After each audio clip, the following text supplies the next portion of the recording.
আমরা শুরু করতে পারি।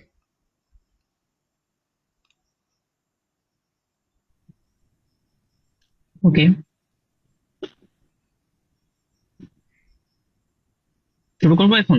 মানে রেকর্ডিং কি অন হ্যাঁ হয়েছে? হ্যাঁ, আমি অন্যভাবে রেকর্ড করছি। রেকর্ড শুরু করতে পারি ক্লাস। আচ্ছা, ঠিক আছে।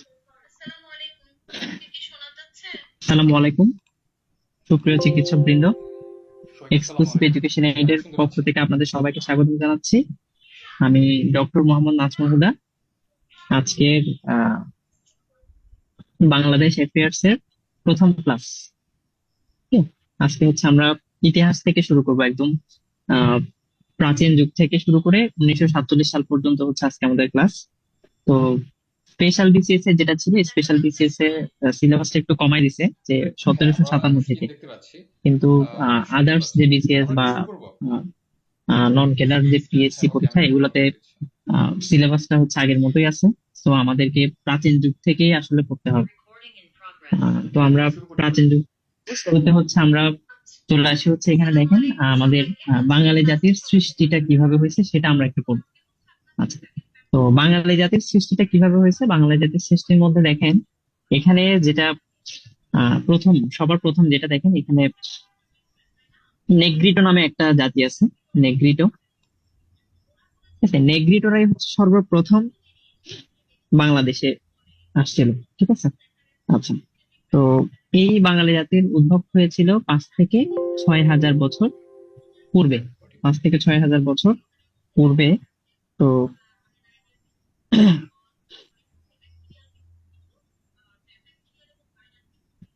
তাহলে বাংলাদেশ অঞ্চলে প্রথম আগমনকারী নৃগোষ্ঠী যদি বলা হয়, তাহলে আমরা, আমাদের আনসার হবে হচ্ছে নেগ্রিটো। ঠিক আছে, নেগ্রিটো।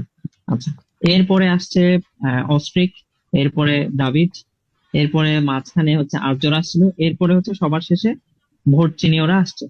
তাহলে এই হচ্ছে মেইন। তাহলে এই যে জাতিগুলোর নাম বলছি, এই সবগুলো মিলে কিছু কিছু আছে, তার মধ্যে ম্যাক্সিমাম পোর্শনটা আসছে হচ্ছে আমাদের অস্ট্রিক থেকে। ঠিক আছে, ম্যাক্সিমাম পোর্শনটা আসছে অস্ট্রিক থেকে। আর বাকিগুলো থেকে হচ্ছে অল্প অল্প করেছিল। আহ তো সব মিলে হচ্ছে বাঙালি জাতিকে বলা হয় সংকর জাতি। ঠিক আছে, বাঙালি জাতিকে বলা হচ্ছে সংকর জাতি। তাহলে পরীক্ষাটা আসতে পারে যে আহ বাংলাদেশ অঞ্চলে আগমনকারী প্রথম নৃগোষ্ঠী কারা। ঠিক আছে, এটা হচ্ছে নেগ্রিটো। ঠিক আছে, এটা হচ্ছে নেগ্রিটো। এখন প্রশ্ন আসতে পারে যে নেগ্রিটোরা কোন অঞ্চল থেকে বাংলাদেশে আসছে। ঠিক আছে, আচ্ছা, নেগ্রিটোরা আসছে আফ্রিকা থেকে। ঠিক আছে, আফ্রিকা থেকে আসছে। আফ্রিকার কোন অঞ্চল থেকে আসছে? ইথিওপিয়া। ইথিওপিয়া। ওকে, আচ্ছা, এরপরে চলে আসি যে অস্ট্রিক। অস্ট্রিক জাতি কোত্থেকে আসছে? অস্ট্রিক জাতি আসছে ইন্দোচীন থেকে। মেবি এখানে আছে অস্ট্রিক, এখানে লিখে রাখি।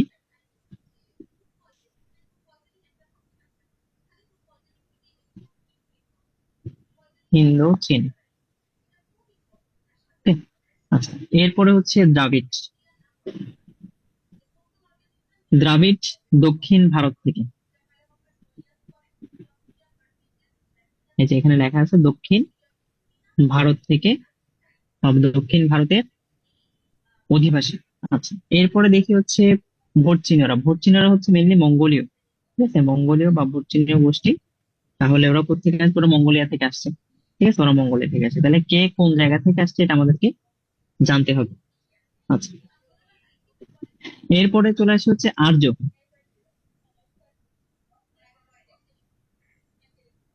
আর্য,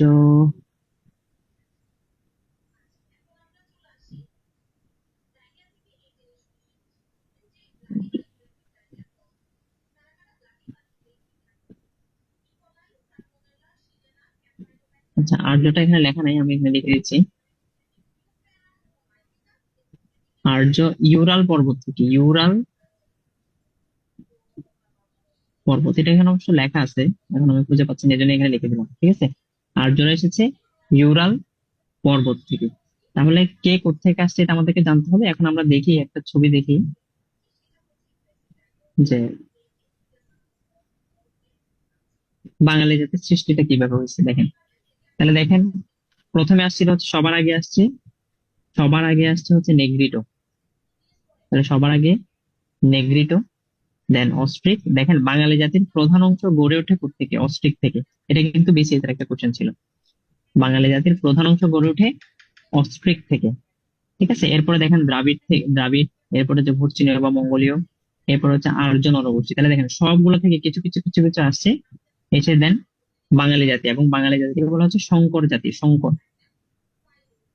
সংকর বাঙালি জাতি। ঠিক আছে। আচ্ছা, তাহলে যদি কোশ্চেন আসতে পারে যেমন হচ্ছে এই ক্ষেত্রে দেখেন যে কোশ্চেন কি আসছে, যদি 43তম বিসিএস যদি চিন্তা করি, এখানে প্রথমে আসছে হচ্ছে আর্যদের ধর্মগ্রন্থের নামটা আসছে। তো ধর্মগ্রন্থের নামটা আমাদেরকে জানতে হবে, যে আর্যদের ধর্মগ্রন্থের নাম হচ্ছে বেদ। ঠিক আছে, আর্যদের ধর্মগ্রন্থের নাম বেদ। এটা 43তম বিসিএস এর কোশ্চেন। এরপরে দেখেন 42তম বিশেষ বিসিএস এ কি আসছে, বাংলার আদি অধিবাসীগণ কোন ভাষাভাষী ছিলেন? ঠিক আছে, কোন ভাষাভাষী ছিলেন? তা এখন বলেন যে বাঙালি জাতি আসলে মেইনলি আসছে কোত্থেকে, কোন জাতি থেকে আসছে? কেউ কি বলতে পারবেন বাঙালি জাতিটা? একটু আগে বললাম, মানে মেইনলি আসছে, ম্যাক্সিমাম পোর্শন আসছে কোত্থেকে? অস্ট্রিক। অস্ট্রিক। তাহলে হচ্ছে এই যে বাংলার আদি অধিবাসীগণ কোন ভাষাভাষী ছিলেন, তাহলে আনসার কি হবে? অস্ট্রিক। ঠিক আছে, তাহলে আনসার হবে অস্ট্রিক। তাহলে ভাষা ছিল, অস্ট্রিকদের ভাষা হচ্ছে অস্ট্রিক। ঠিক আছে, তাহলে অস্ট্রিক ভাষা। বাস। আচ্ছা, এরপরে দেখেন বাঙালি জাতির প্রধান অংশ গড়ে ওঠে কোন জাতিগোষ্ঠীর অন্তর্ভুক্ত? ঠিক আছে, বাঙালি জাতির প্রধান অংশ কোন মূল জাতিগোষ্ঠীর অন্তর্ভুক্ত? এটা হচ্ছে 36তম বিসিএস এর একটা কোশ্চেন ছিল। তাহলে কোনটা হবে? আনসার কি হবে এটা? বাঙালি জাতির প্রধান অংশ কোন মূল জাতিগোষ্ঠীর অন্তর্ভুক্ত? এটার আনসার কি হবে? আর্য। না, মূল মূল কোনটা? এই যে দেখেন, আমি এখানে একটা ছবি দেখেছিলাম, এই যে এখানে দেখেন, বাঙালি জাতির প্রধান অংশ গড়ে ওঠে থেকে অস্ট্রিক থেকে। ঠিক আছে, অস্ট্রিক। তাহলে দেখেন ভাষা কোনটা বললে সেটাও অস্ট্রিক হবে, বাঙালি জাতির প্রধান অংশ গড়ে ওঠে বললে সেটাও অস্ট্রিক হবে। তাহলে এই তিনটা কোশ্চেনই হচ্ছে এই পর্যন্ত, এই বাঙালি জাতির উৎপত্তি থেকে এই পর্যন্ত এই তিনটা এমসিকিউ বিসিএস এ কোশ্চেন আসছে। তাহলে এখান থেকে কি কি এমসিকিউ আসতে পারে সেটা আপনারা অলরেডি বুঝে গেছেন।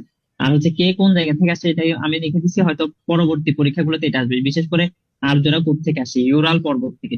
ঠিক আছে, ইউরাল পর্বত থেকে আসছে, এটা হচ্ছে একটু গুরুত্বপূর্ণ। ঠিক আছে। আচ্ছা, এখন চলে আসি আমাদের আরেকটা ইম্পর্টেন্ট চ্যাপ্টার, সেটা হচ্ছে আমাদের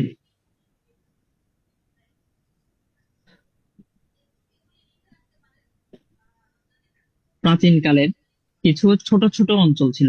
ঠিক আছে, কিছু ছোট ছোট অঞ্চল ছিল, এদেরকে বলা হয় জনপদ। এদেরকে বলা হয় জনপদ।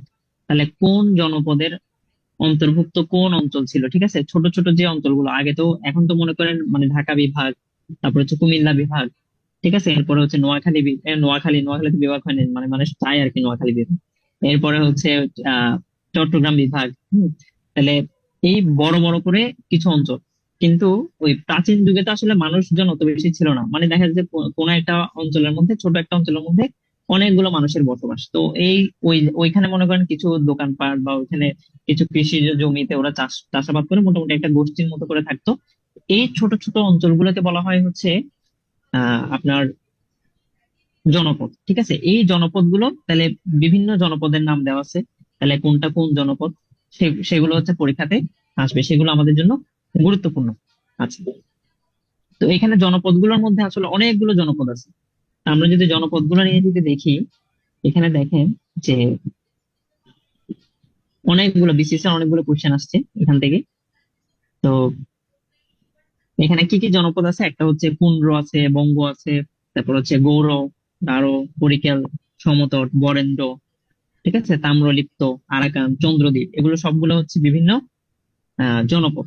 আচ্ছা, তো প্রথমে আমরা একটু ছবি দেখি যে জনপদগুলোর কি অবস্থা। এখানে দেখেন আমি ম্যাপ দিয়ে এখানে চিহ্নিত করে দিছি। তো ম্যাপের মধ্যে খেয়াল করেন যে বঙ্গটা দেখেন এই যে মানচিত্রের মাঝখানে না, তার মানে কি এটা কি ঢাকা হবে? ঠিক আছে, ঢাকা হবে।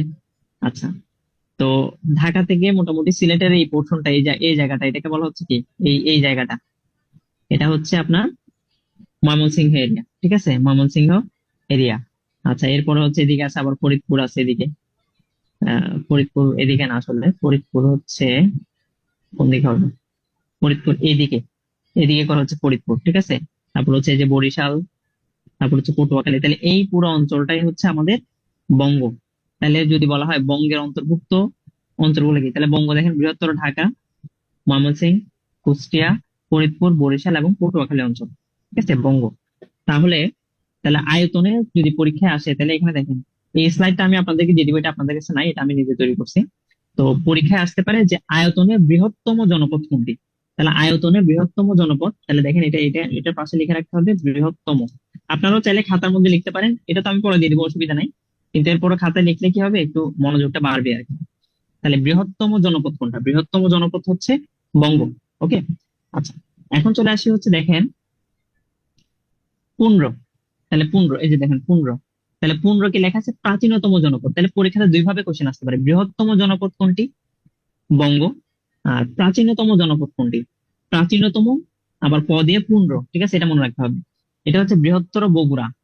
এটার আগের নাম কি ছিল, মহাস্থান গড় বলা হচ্ছে। ঠিক আছে, মহাস্থান গড়, এটা কিন্তু এখন খুবই গুরুত্বপূর্ণ একটা কোশ্চেন। ঠিক আছে, বগুড়া, বগুড়াটা খুবই খুবই খুবই গুরুত্বপূর্ণ একটা কোশ্চেন। তাহলে বৃহত্তম বগুড়া হিসেবে আসতে পারে বা মহাস্থানগড় হিসেবে আসতে পারে। তাহলে যদি বলে পুণ্ড্রের অন্তর্ভুক্ত কোনটি, অপশনে বগুড়া খুঁজছেন কিন্তু বগুড়া নাই, বগুড়ার বদলে মহাস্থানগড় দেওয়া। ঠিক আছে, এটা দেখতে পারেন। তাহলে এখানে দেখেন, এই যে এখানে হচ্ছে মনে করেন বগুড়া। ঠিক আছে, বগুড়া, এরপরে হচ্ছে রাজশাহী আছে, এরপরে রংপুর, এরপরে হচ্ছে দিনাজপুর। ঠিক আছে, তাহলে এই অংশগুলো হচ্ছে পুরাটা হচ্ছে কি পুণ্ড্রের অন্তর্ভুক্ত ছিল, পুণ্ড্রের অন্তর্ভুক্ত ছিল। আচ্ছা, এরপরে চলে আসে তাহলে পুণ্ড্র নিয়ে কি কি কোশ্চেন আসতে পারে। পুণ্ড্র ছিল হচ্ছে বাংলার সবচেয়ে প্রাচীনতম, প্রাচীনতম এবং সমৃদ্ধ। তাহলে এটা কি প্রাচীনতম এবং সমৃদ্ধ, সমৃদ্ধ। তাহলে সমৃদ্ধ এবং প্রাচীনতম জনপদ যদি বলা হয়, তাহলে আনসার হবে পুণ্ড্র। আবার পুণ্ড্রের আবার রাজধানী ছিল পুণ্ড্র। এই যে পুরো এলাকা, এই পুরো এলাকার আরেকটা রাজধানী ছিল, রাজধানী ছিল কি, রাজধানী ছিল পুণ্ড্রনগর, পুণ্ড্রনগর। তাহলে এটা গুরুত্বপূর্ণ, তাহলে পুণ্ড্রনগরটা গুরুত্বপূর্ণ। ঠিক আছে, আচ্ছা, এরপরে চলে আসি যে গৌড়। ঠিক আছে, গৌড়, গৌড়টা একটু ইম্পর্টেন্ট। গৌড়টা দেখেন, এই গৌড়ের অঞ্চলটা দেখেন, এটা কিন্তু বাংলাদেশের মানচিত্রে একটু বাইরের দিকে পড়ছে, ঠিক না, বাংলাদেশের মানচিত্রে একটু বাইরের দিকে পড়ছে। তাহলে এখানে যে নামগুলো আছে সেগুলো ম্যাক্সিমামই আমাদের কি পরিচিত না। যেমন ধরেন মালদহ, তারপর হচ্ছে মুর্শিদাবাদ, হ্যাঁ, এরপর হচ্ছে পশ্চিম বর্ধমান, চাঁপাই নবাবগঞ্জটা আমাদের বাংলাদেশের মধ্যে পড়ে। তাহলে এখানে কিছু অংশ বাংলাদেশে পড়ছে, কিছু অংশ বাংলাদেশের বাইরে পড়ছে, অর্থাৎ ইন্ডিয়াতে পড়ছে। আচ্ছা, তাহলে গৌড়। আচ্ছা, তো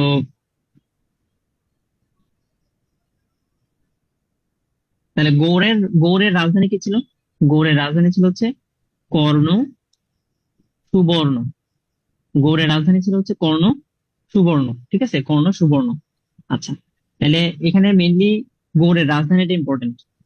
ঠিক আছে, আর পুন্ড্র মানে হচ্ছে বৃহত্তর বগুড়া, রাজশাহী, রংপুর, দিনাজপুর। দেখেন মানচিত্র দেখলে বোঝায় সব এক জায়গায়, সব এক জায়গায়। এটা জাস্ট এলাকাগুলো একটু মনে রাখতে হবে। আর বঙ্গ বললে বৃহত্তর ঢাকা, ময়মনসিংহ, ফরিদপুর, বরিশাল, পটুয়াখালী, এবং এটা বঙ্গ বৃহত্তম জনপদ। আচ্ছা, এখন চলে আসি আমাদের এদিকে কিছু, যেমন এই জিনিসগুলোতে। এখানে বরিশাল ও পটুয়াখালী অঞ্চল, কিন্তু বরিশালের পুরো অঞ্চলটা না, বরিশালের এই যে এই পোর্শনটা পড়ছে বরিশালের, কিন্তু বরিশাল তো হচ্ছে এই পুরো জায়গাটা হচ্ছে বরিশাল। তার মধ্যে এই জায়গাটা দেখেন, এই জায়গাটা হচ্ছে আবার বৃহত্তর বরিশালের মধ্যে পড়ছে, চন্দ্রদ্বীপ। ঠিক আছে, চন্দ্রদ্বীপ হচ্ছে বৃহত্তম বরিশাল। আচ্ছা, এবং এই বরিশালটা মুঘল আমলে বলাকা নামে পরিচিত ছিল, বলাকা, বলাকা নামে পরিচিত ছিল। তাহলে উম মুঘল আমলে বরিশালের নাম কি ছিল, বলাকা নাম ছিল। ঠিক আছে, আচ্ছা, এরপরে চলে আসে হচ্ছে সমতট, সমতট। তাহলে সমতট, সমতট নিয়ে যদি বলি, সমতটে হচ্ছে বৃহত্তর, এটা মেইনলি পরীক্ষায় আসে হচ্ছে সমতটের অংশ কোনটা ছিল। ঠিক আছে, সমতটের মধ্যে কোন অঞ্চল দুটা ছিল, বৃহত্তর কুমিল্লা এবং নোয়াখালী, কুমিল্লা এবং নোয়াখালী, কুমিল্লা এবং নোয়াখালী। এবং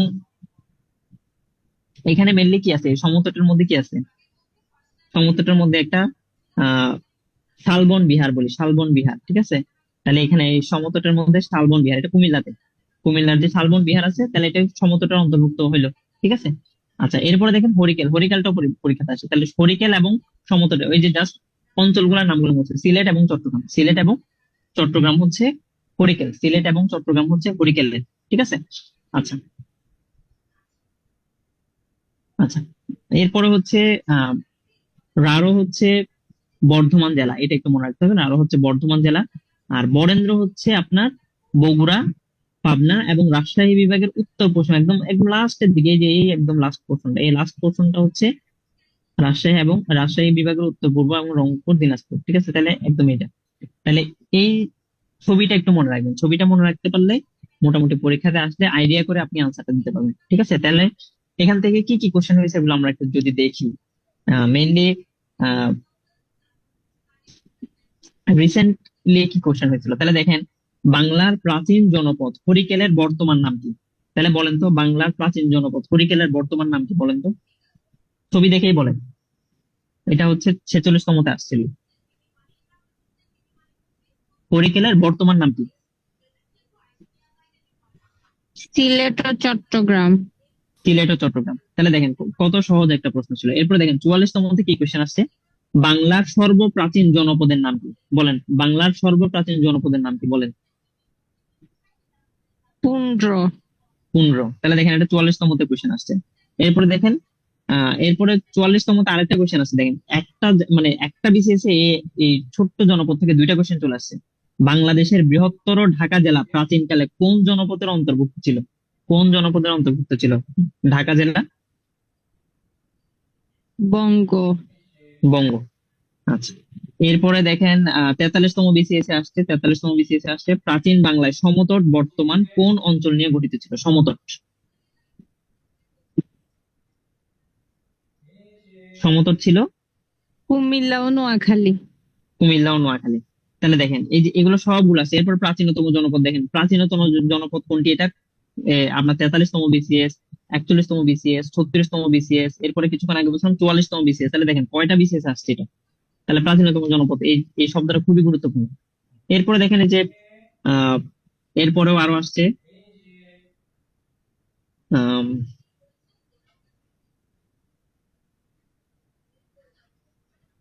চন্দ্রদ্বীপের বর্তমান নাম কি? চন্দ্রদ্বীপ, চন্দ্রদ্বীপ হচ্ছে কি বরিশাল। ঠিক আছে, তাহলে এগুলো সবগুলো, তাহলে দেখেন কোশ্চেনের প্যাটার্ন তো বুঝতে পারছেন, মানে কিভাবে কোশ্চেনটা হবে বুঝতে পারছেন। এগুলো হচ্ছে সবগুলো মানে জনপদ থেকে আসা কোশ্চেন, জনপদ থেকে আসা কোশ্চেন ছিল আর কি। আচ্ছা, এরপরে টপিকে চলে যাই। এরপর হচ্ছে এখন আমাদের ইতিহাসগুলো আমরা পড়বো। ঠিক আছে। তাহলে এখানে মোটামুটি বিভিন্ন বিসিএস এর কোশ্চেন গুলো এখানে দাগানো আছে। তো এগুলো আমরা অলরেডি পড়ে ফেলছি, কি কি ছিল না না ছিল সবগুলো আমরা এখান থেকে পড়ে ফেলছি। ঠিক আছে, ছবি দেখে পড়ে ফেলছি। তারপর বাঙালি জাতির সৃষ্টি, এটাও পড়ে ফেলছি। তারপর আর্যদের হচ্ছে যে বৈদিক ভাষায়, যে এটা একটু তখন পাচ্ছিলাম না, এই যে ইউরাল পর্বত, এই যে ইউরাল পর্বত বলছিলাম না, এই যে ইউরাল পর্বত, ইউরাল পর্বতের দক্ষিণে তৃণভূমি অঞ্চলে, এবং তারা আসে কোত্থেকে? ইরান থেকে। এটা খুব ইম্পর্টেন্ট, ইরান থেকে। তাহলে আর্যরা আসে ইরান থেকে, আর্যরা আসে ইরান থেকে, এবং ওদের আদি বাসস্থান কোথায় ছিল? ইউরাল পর্বতের দক্ষিণে তৃণভূমি অঞ্চলের মধ্যে ওদের বাসস্থান ছিল। ঠিক আছে। আচ্ছা, আর ওদের আর্য সাহিত্যকে বৈদিক সাহিত্য বলা হয়। তাদের প্রাচীনতম সাহিত্য হলো বেদ। এগুলো আমি লিখে দিয়েছিলাম তার ওই যে। আচ্ছা, বৈদিক সাহিত্যের মধ্যে ঋগ্বেদই সর্বাপেক্ষা প্রাচীন। দেখেন এটা আবার 43তম বিসিএস আসছে। তাহলে এই কোশ্চেন গুলো হচ্ছে পরীক্ষাতে আসছিল। আচ্ছা, এখন আমরা চলে আসি আহ আমাদের মৌর্য সাম্রাজ্য। তাহলে মৌর্য সাম্রাজ্য নিয়ে যদি পড়তে যাই, তাহলে প্রথমে দেখেন কি কি পড়তে হবে আমাদেরকে। আচ্ছা, তাহলে মৌর্য সাম্রাজ্য নিয়ে যদি বলি, মৌর্য সাম্রাজ্য হচ্ছে ভারতের ইতিহাসে প্রথম প্রথম সাম্রাজ্য। তাহলে যদি বলা হয় ভারতের ইতিহাসে প্রথম সাম্রাজ্য কোনটি, তাহলে এটা হচ্ছে ভারতের ইতিহাসে প্রথম সাম্রাজ্য। এখানে একটু যদি লিখে রাখি, ভারতের ইতিহাসে প্রথম সাম্রাজ্য। ঠিক আছে, প্রথম সাম্রাজ্য হচ্ছে এটা। এবং এই মৌর্য সাম্রাজ্যের প্রতিষ্ঠাতা হচ্ছে কে? চন্দ্রগুপ্ত। ঠিক আছে, চন্দ্রগুপ্ত। আচ্ছা, চন্দ্রগুপ্ত। এখন দেখি যে এই চন্দ্রগুপ্ত, তাহলে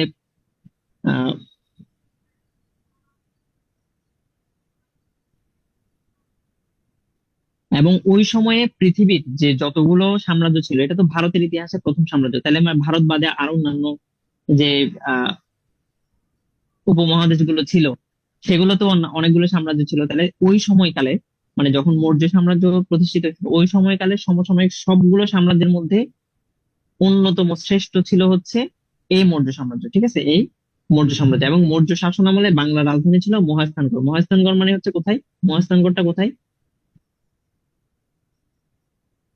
আমরা একটু আগে পড়ছিলাম মহাস্থানগড়। আপনার দেখেন, এখানে দেখেন কোথাও মহাস্থানগড় খুঁজে পাচ্ছেন কিনা?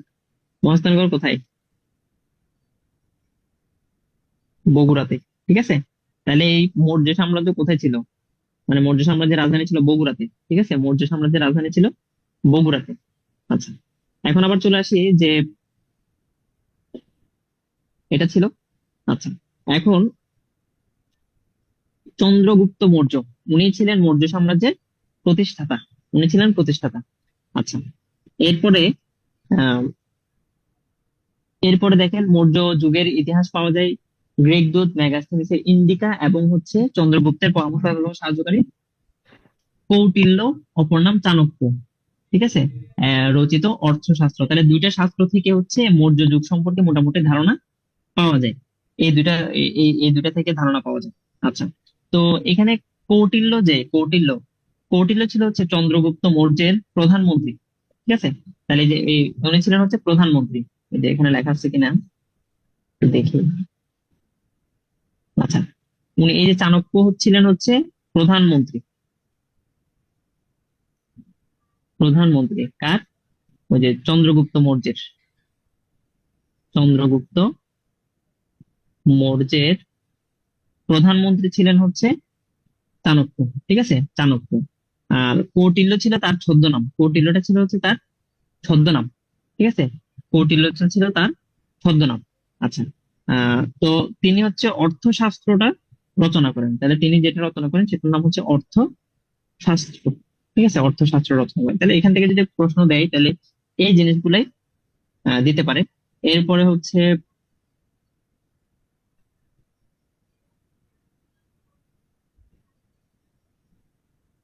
এখানে আর তেমন কিছু নেই। এরপরে দেখেন সম্রাট অশোক আহ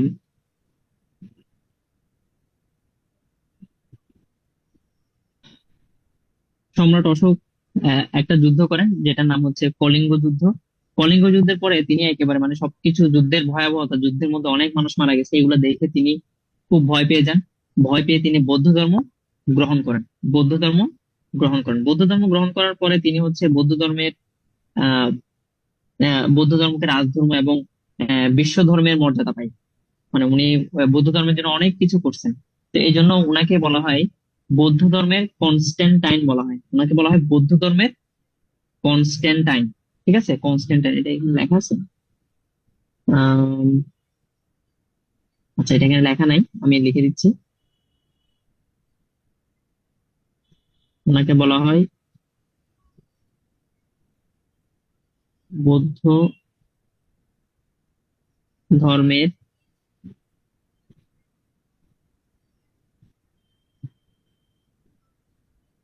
কনস্ট্যান্টাইন বলা হয়। তাহলে বৌদ্ধ ধর্মের কনস্ট্যান্টাইন বলা হয় হচ্ছে অশোক। তাহলে এখানে আমাদের মৌর্য যুগ থেকে মেনলি পড়তে হবে দুইটা জিনিস। একটা হচ্ছে মৌর্য সাম্রাজ্যের প্রতিষ্ঠাতাকে চন্দ্রগুপ্ত মৌর্য। তারপরে প্রথমে যদি সম্রাট অশোককে কি বলা হয়? বৌদ্ধ ধর্মের কনস্ট্যান্টাইন বলা হয়। এরপরে যদি আরেকটা কোশ্চেন বলো তাহলে হচ্ছে যে চন্দ্রগুপ্তের মৌর্যের প্রধানমন্ত্রী কে ছিলেন? প্রধানমন্ত্রী ছিলেন হচ্ছে চাণক্য বা কৌটিল্য। তো চাণক্যের ছদ্মনাম কি? কৌটিল্য। তিনি একটা অর্থশাস্ত্র রচনা করছেন, সেটার নাম কি? তিনি একটা গ্রন্থ রচনা করছেন, সেটার নাম কি? অর্থশাস্ত্র। ঠিক আছে, বাস এতটুকু পর্যন্ত পড়তে পারলেই enough। আর রাজধানী ছিল হচ্ছে কি? মৌর্য রাজধানী ছিল হচ্ছে পুন্ড্রনগর বা মহাস্থানগড়। ঠিক আছে, পুন্ড্রনগর বা মহাস্থানগড়। এই যে মৌর্য ও গুপ্ত বংশের রাজধানী কোথায় ছিল? মহাস্থানগড়ে। ঠিক আছে, মহাস্থানগড়ে, এটা মনে রাখতে হবে। আচ্ছা, এরপরে মৌর্য যুগে বাংলার প্রাদেশিক রাজধানী ছিল পুন্ড্রনগর। ঠিক আছে, আচ্ছা, এখন আসি গুপ্ত সাম্রাজ্য। তো গুপ্ত সাম্রাজ্যের মধ্যে দেখেন, গুপ্ত সাম্রাজ্যের শাসনামলের বাংলার রাজধানী ছিল পুন্ড্রনগর। আচ্ছা, এবং এই গুপ্ত যুগকে বাংলার স্বর্ণযুগ বলা হয়, গুপ্ত যুগকে বাংলার স্বর্ণযুগ বলা হয়। তাহলে এই গুপ্ত সাম্রাজ্যের যে যুগটা এইখানে বলা হয় স্বর্ণযুগ, স্বর্ণযুগ বলা হয় এটাকে। আচ্ছা, এরপরে চলে আসি যে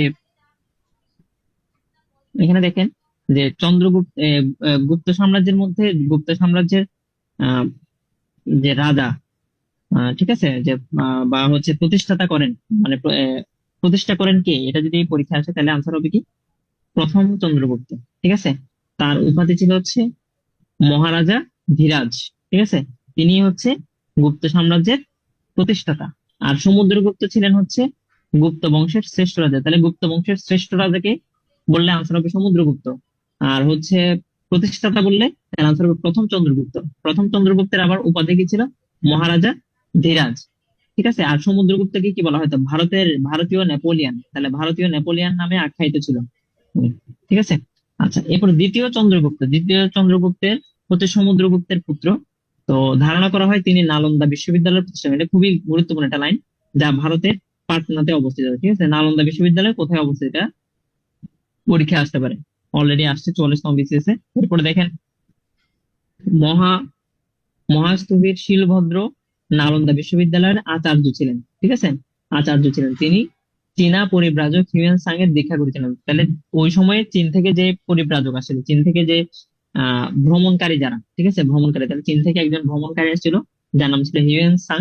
তিনি হচ্ছে এই যে শিলভদ্র থেকে দীক্ষা নিছেন। ঠিক আছে, শিলভদ্র থেকে দীক্ষা নিছেন। আচ্ছা,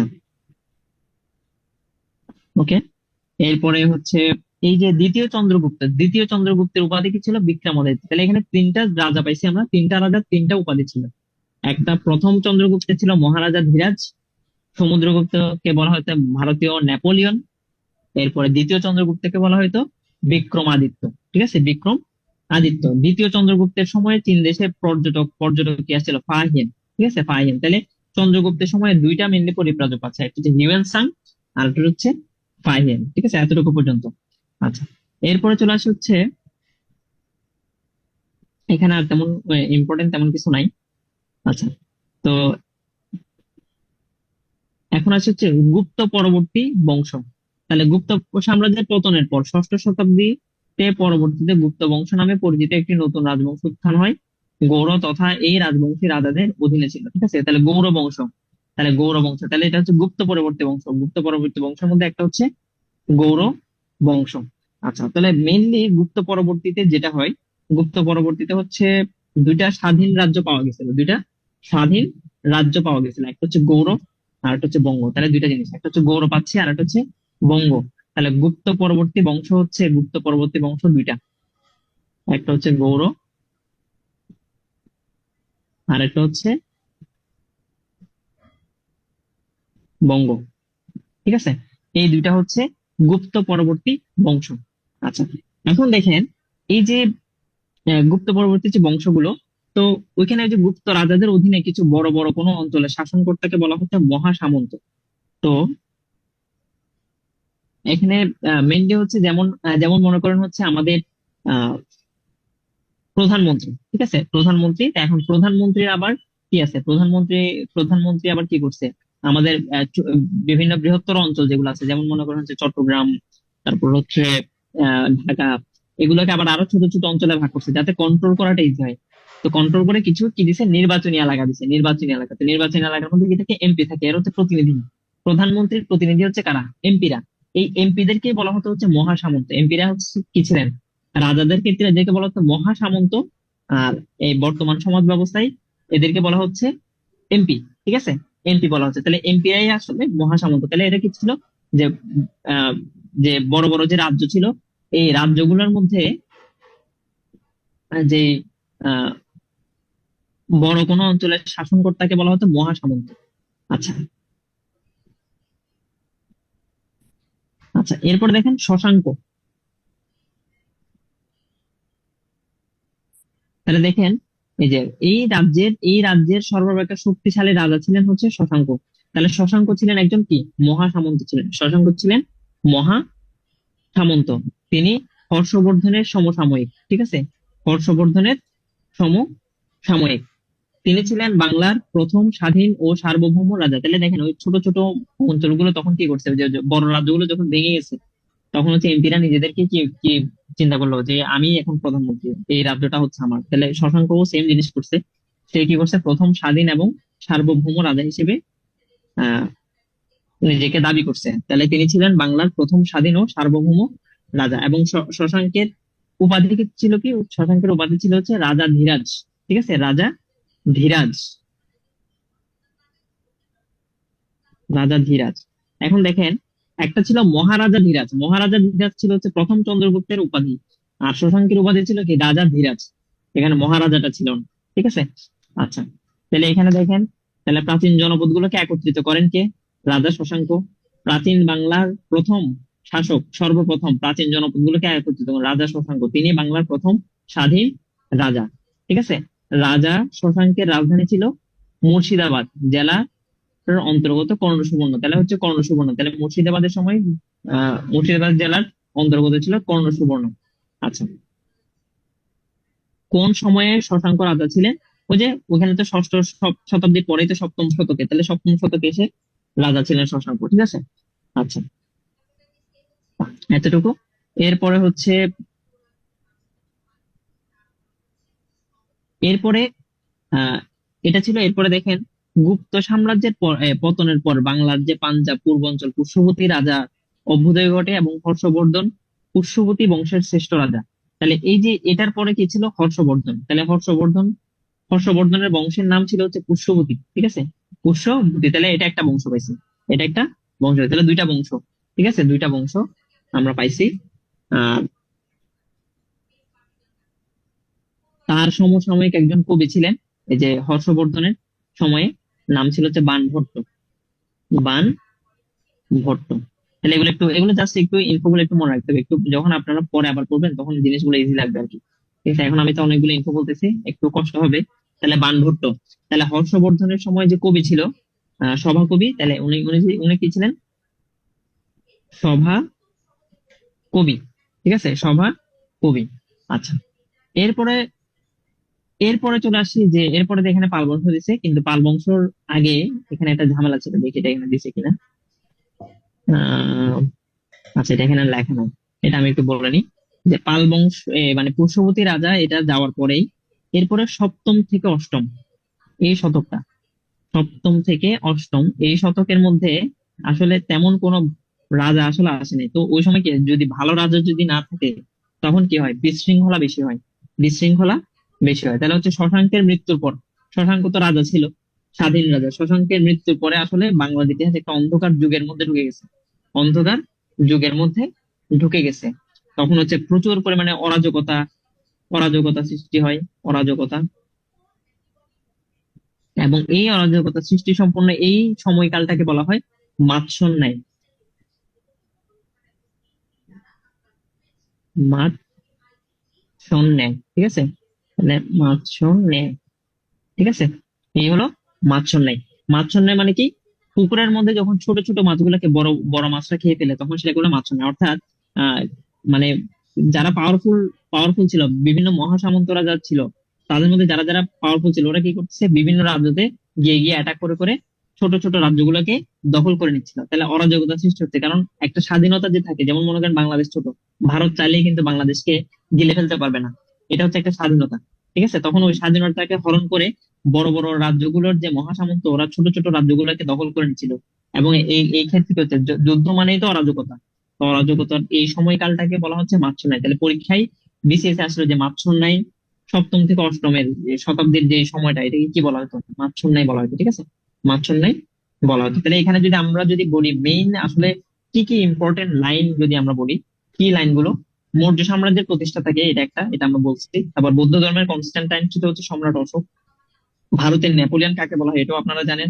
বাংলার প্রথম স্বাধীন ও সার্বভৌম রাজাকে শশাঙ্ক, সেটাও আপনারা মোটামুটি বুঝে গেছেন। পুষ্যবতী বংশের শ্রেষ্ঠ রাজা হচ্ছে হর্ষবর্ধন। আর ভারতের প্রথম সাম্রাজ্য কোনটা, মৌর্য সাম্রাজ্য। এরপরে মাৎসন্যায়ের সময়কাল কত, সপ্তম থেকে অষ্টম। আচ্ছা, এরপরে আমরা মৌর্য সাম্রাজ্যের মধ্যে আরো কয়েকটা জিনিস, একটা হচ্ছে অর্থশাস্ত্র গ্রন্থের লেখক কে, কৌটিল্য।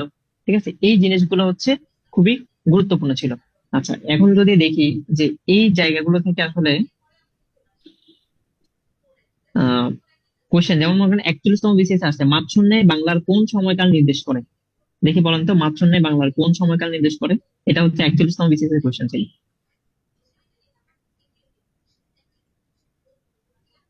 সপ্তম থেকে অষ্টম। সপ্তম থেকে অষ্টম। আচ্ছা, এরপরে দেখেন 41তম বিসিএস এখান থেকে আরেকটা কোশ্চেন আছে, দেখেন মানে একই জায়গা থেকে দুইটা দুইটা করে কোশ্চেন চলে আসছে। অবিভক্ত বাংলার সর্বপ্রথম রাজা কাকে বলা হয়? অবিভক্ত বাংলার সর্বপ্রথম রাজা।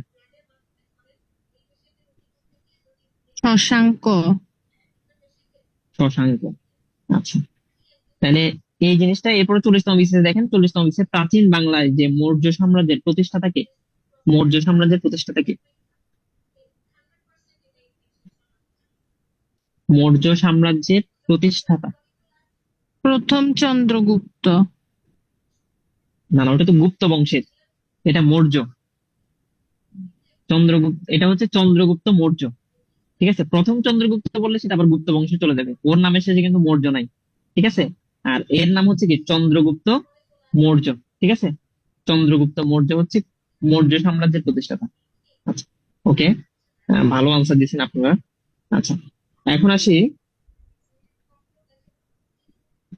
পাল বংশ। তাহলে পাল পাল বংশের মধ্যে খেয়াল করেন, পাল বংশের মধ্যে হচ্ছে সমগ্র বঙ্গদেশে গভীর অরাজকতা এবং বিশৃঙ্খলা বিরাজমান। এই যে মাছুন্নের কথাটা স্যার লিখছে, মৃত্যুর পরে এই যে এটাই হচ্ছে সপ্তম থেকে অষ্টম অরাজকতা। এরপরে পাল বংশের সূচনা হয়েছে। ঠিক আছে, পাল। তো পাল মানে কি? যেহেতু অরাজকতা হয়েছে, তাহলে অরাজকতাকে রক্ষা করার জন্য যেই বংশের উদ্ভব হয়েছে সেটাকে বলা হচ্ছে পাল বংশ। তাহলে পাল বংশ মানে হচ্ছে রক্ষক। পাল মানে হচ্ছে রক্ষক। ঠিক আছে, রক্ষক। যে কোনো কিছু প্রধান বুঝাইতে পাল বুঝাই। যেমন মনে করেন হচ্ছে আমরা বলি না, পালের পালের বোঝা মানে হচ্ছে কি, মানে সে হচ্ছে লিডার। তাহলে ওই পাল পাল জিনিসটা এখান থেকে আসছে। ঠিক আছে, আচ্ছা, তাহলে পাল অর্থ হচ্ছে রক্ষা করতে বা রক্ষক।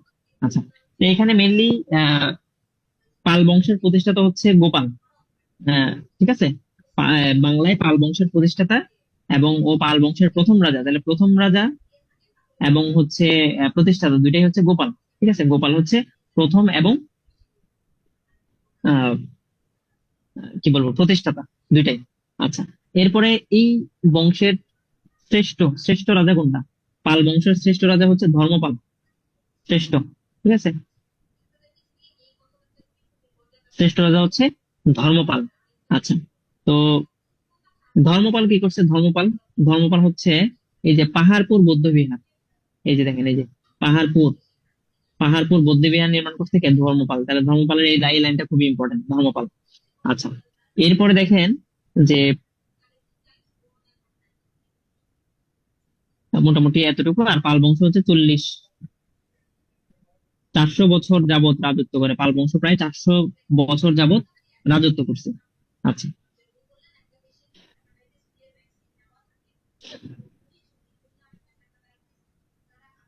এখন আসি পাল বংশের। আচ্ছা, এখানে আরেকটা জিনিস জানি, সেটা হচ্ছে পাল বংশের সর্বশেষ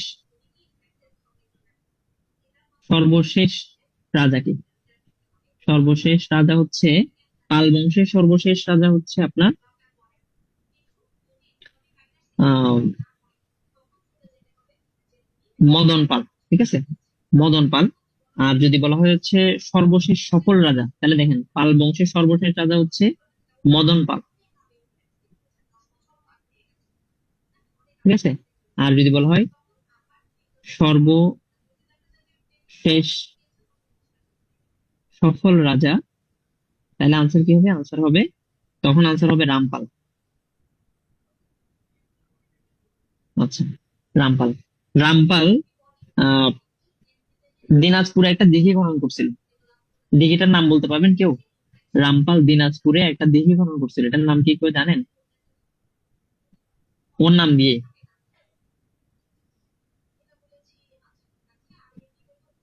আচ্ছা, আমি বলে দিচ্ছি, রামসাগর দিঘি। বুঝছেন, রামসাগর দিঘি। বুঝছেন, রামসাগর দিঘি। আচ্ছা, এখন চলে আসছে হচ্ছে সেন পাল, সেন আমল। তাহলে পাল বংশের পরের বংশ হচ্ছে সেন বংশ। এখানে আমল না দিয়ে এটা আসলে বংশ দিলে খুব ভালো হয়। আচ্ছা, তো সেন বংশ, সেন বংশের প্রতিষ্ঠাতা, প্রকৃত প্রতিষ্ঠাতা কে? তো দেখেন এই যে আমি লিখে দিচ্ছি এখানে, প্রকৃত প্রতিষ্ঠাতা হচ্ছে হেমন্ত সেন। ঠিক আছে, প্রকৃত প্রতিষ্ঠাতা হচ্ছে হেমন্ত সেন। এখানে একটু ভুল ছিল, এটা আমি কারেকশন করে দিয়েছি যে প্রকৃত প্রতিষ্ঠাতা হচ্ছে হেমন্ত সেন। আচ্ছা, এবং এখানে বিজয় সেন হচ্ছে সর্বশ্রেষ্ঠ রাজা।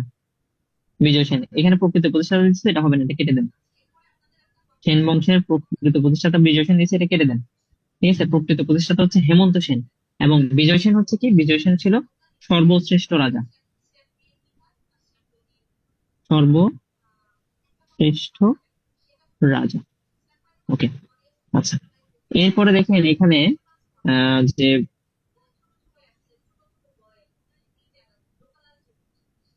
এরপর হচ্ছে বল্লাল সেন, লক্ষণ সেন, এগুলো তেমন একটা পড়তে হবে না। এখানে মেইনলি যেটা পড়তে হবে সেটা হচ্ছে লক্ষণ সেন। তো এখানে দেখেন আমি এখানে লিখে দিছি একটা লাইন, লক্ষণ সেন শেষ স্বাধীন রাজা। যদি শেষ স্বাধীন রাজা, ওই যে ওইটার মতো, পাল বংশের মতো, শেষ স্বাধীন বললে তাহলে আনসার হবে লক্ষণ সেন। যদি সেন বংশের শেষ রাজা বলে তাহলে আনসার হবে কেশব সেন। এটা বিসিএস এর কোশ্চেন আসছে বলে এটা এভাবে করে দিছি। বিসিএস এর কোশ্চেন আসছিল কি কি দেখেন, বিসিএস এর কোশ্চেন আসছিল বাংলায় সেন বংশের শেষ শাসনকর্তা কে? 41তম বিসিএস আসছিল, তাহলে শেষ শাসনকর্তা কে বলছে সেন বংশের? আনসার কি হবে? 41তম বিসিএস এর কোশ্চেন। কেশব সেন। কেশব সেন। যদি স্বাধীন বলতো তাহলে আনসার কি হতো? স্বাধীন রাজা বললে লক্ষণ সেন। লক্ষণ সেন। আচ্ছা, ঠিক আছে। তাহলে এই কোশ্চেন হচ্ছে এটা। তাহলে এখানে এই এই টপিক গুলোর মধ্যে আমরা কি কি পড়ছি? মেইনলি হচ্ছে আমরা পড়ছি আহ পাল বংশের সর্বশ্রেষ্ঠ রাজাকে ধর্মপাল। এরপরে হচ্ছে আহ এরপরে সেন বংশের প্রথম রাজা হচ্ছে বিজয় সেন। এরপরে হচ্ছে সেন বংশের শেষ রাজা হচ্ছে কেশব সেন। এগুলাই হচ্ছে পরীক্ষার জন্য গুরুত্বপূর্ণ। আচ্ছা, তো এখান থেকে মেনলি এই কয়েকটা কোশ্চেন আসছিল। বা পাহাড়পুর বৌদ্ধ বিহারের নির্মাতা কে ছিল, এটাও পরীক্ষায় আসছে। তো এটা ছিল হচ্ছে কে, পাহাড়পুর বৌদ্ধ বিহারের নির্মাতা কে? ধর্মপাল। ধর্মপাল। ওকে।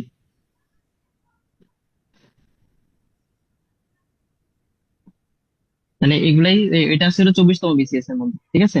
আর এরপরে 46তম বিসিএস সেম কোশ্চেনটা আবার আসছে যে পাহাড়পুরের সোমপুর বৌদ্ধ মহাবিহার বাংলার কোন শাসন আমলের স্থাপত্য কীর্তি? কোন শাসন আমল দিছে, কোন আমলের ছিল এটা তাহলে? পাহাড়পুর বৌদ্ধ বিহারটা কোন আমলের ছিল এটা, বা কোন বংশের যদি বলি? পাল কোন বংশ। বংশ? পাল বংশ। তাহলে দেখেন একদম সহজ কোশ্চেন আসছে, এই তিনটা কোশ্চেনই হচ্ছে আপনার বিসিএস কোশ্চেন আসছে এই পর্যন্ত, এই যাবৎকালে আর কি। আচ্ছা, তাহলে মোটামুটি এগুলো শেষ। এখন আসে হচ্ছে মুসলিম শাসন।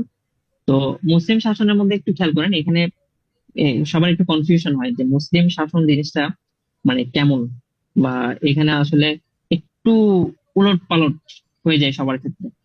তো এখানে আমি বলে দিই, এখানে হচ্ছে আহ, বাংলায় একটা আছে, আবার ভারতে একটা আছে। তো মুসলিম শাসনটা হচ্ছে, ভারতে মুসলিম শাসন একটা আলাদা জিনিস। যখন তাহলে খেয়াল করতে হবে, মুসলিম শাসন মনে করেন ভারত বললে তখন আলাদা হবে, বাংলা বললে তখন আলাদা হবে, কারণ দুই জায়গায়। কারণ তখন তো আমরা পুরো ভারতের আন্ডারে ছিলাম, তো ভারতের মধ্যে আমাদের কলকাতা, বাংলাদেশ এগুলো মিলে হচ্ছে কি আপনার বাংলা। ঠিক আছে, এই বাংলা ছিল হচ্ছে কলকাতা আর বাংলাদেশ এগুলো মিলে। তো দেখেন আমাদের যে নামগুলো পড়তেছিলাম এতক্ষণ পর্যন্ত, এগুলো সবগুলো কি, এই যে বৌদ্ধ বিহার, সোমপুর বৌদ্ধ বিহার, এগুলো সবগুলো তো বাংলাদেশি। ঠিক আছে। তো এই শাসনগুলো তাহলে বাংলা যখন বলবো তখন আলাদা কিছু কোশ্চেন আনসার হবে, আবার যখন দিল্লি বলবো তখন আলাদা। তাহলে দিল্লি একটা, আবার হচ্ছে বাংলা একটা। তাহলে বাংলাতে মেনলি দেখেন, তো বাংলায় পড়ার আগে আমাদের যেহেতু পিডিএফ এ ভারতে মুসলিম শাসন, তাহলে আমরা ভারতে মুসলিম শাসনটা আগে একটু পড়ে আসি, তারপর হচ্ছে বাকিটা পড়তেছি। আচ্ছা,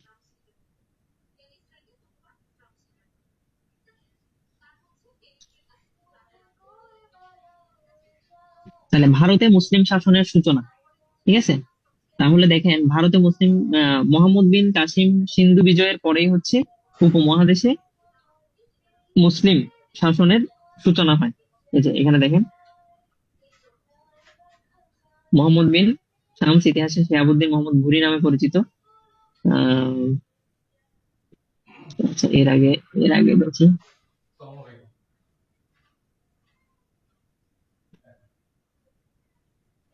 এই যে সিন্ধু রাজারা পরাজিত হন ও নিহত হন, ঠিক আছে। আর মোহাম্মদ বিন কাসিমের অকাল মৃত্যুর কারণে উপমহাদেশ ইসলামের আবির্ভাব ঘটে, ঠিক আছে। এই হচ্ছে আমাদের মুসলিম শাসনের আবির্ভাব। তাহলে মুসলিম শাসনের যে আবির্ভাব হচ্ছে, তো আবির্ভাবের সময় এখানে দেখেন,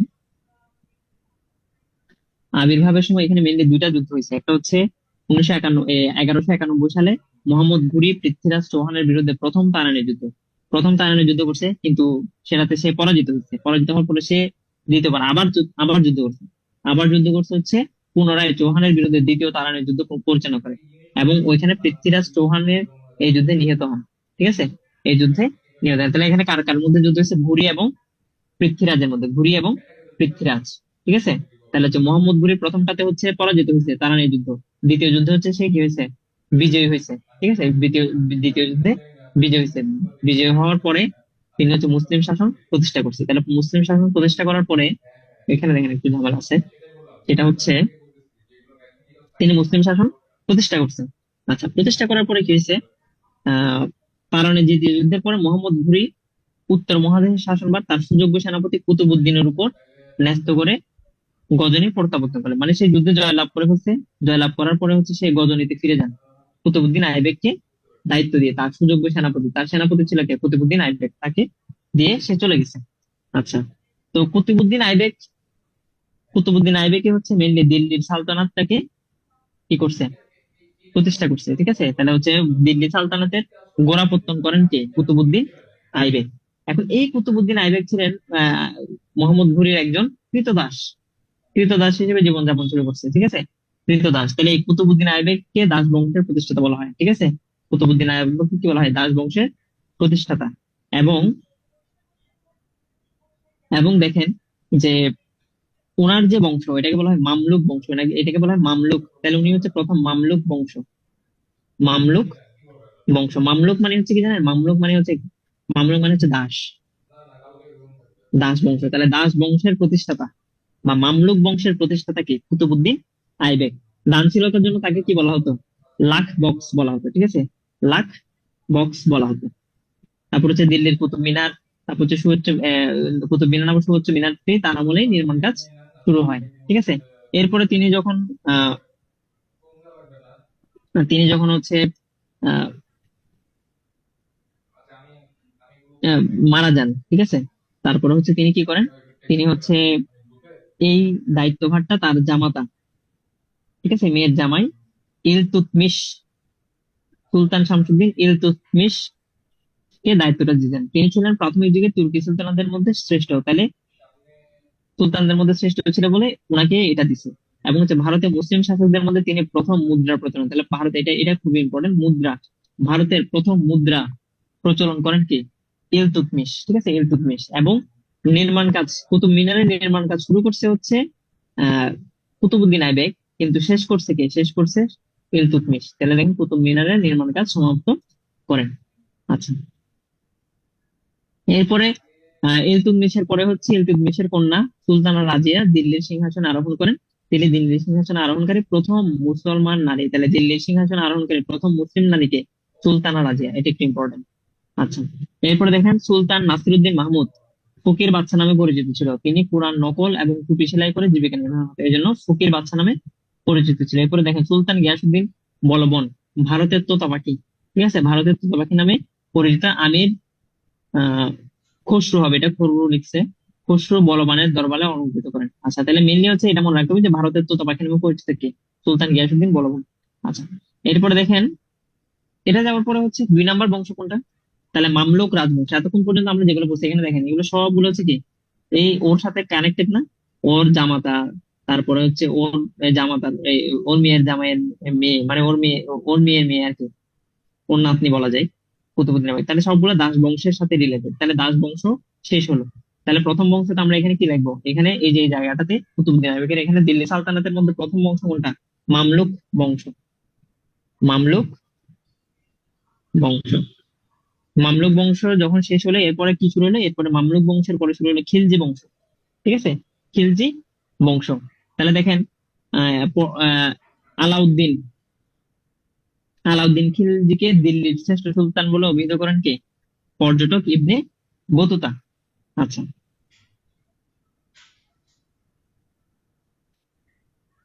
ওকে, তাহলে এটা একটু মনে রাখতে হবে, দিল্লির শ্রেষ্ঠ সুলতান বলে আখ্যা দেন কে? Ibn Battuta. আচ্ছা, এরপরে চলে আসি হচ্ছে আমাদের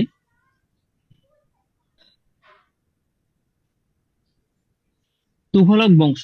এটা হচ্ছে 3 নাম্বার বংশটা, ঠিক আছে? তাহলে 3 নাম্বার বংশ হচ্ছে কি? তুঘলক। তুঘলক বংশ। তো মোহাম্মদ বিন তুঘলক ছিলেন অত্যন্ত প্রতিভাবান, ঠিক আছে? অত্যন্ত প্রতিভাবান ছিলেন। আহ এবং এই তুঘলক বংশের মধ্যে দেখেন, তুঘলক বংশের মধ্যে আহ মোহাম্মদ বিন তুঘলক, উনি দেখেন উনি একটা কাজ করছে, সেটা হচ্ছে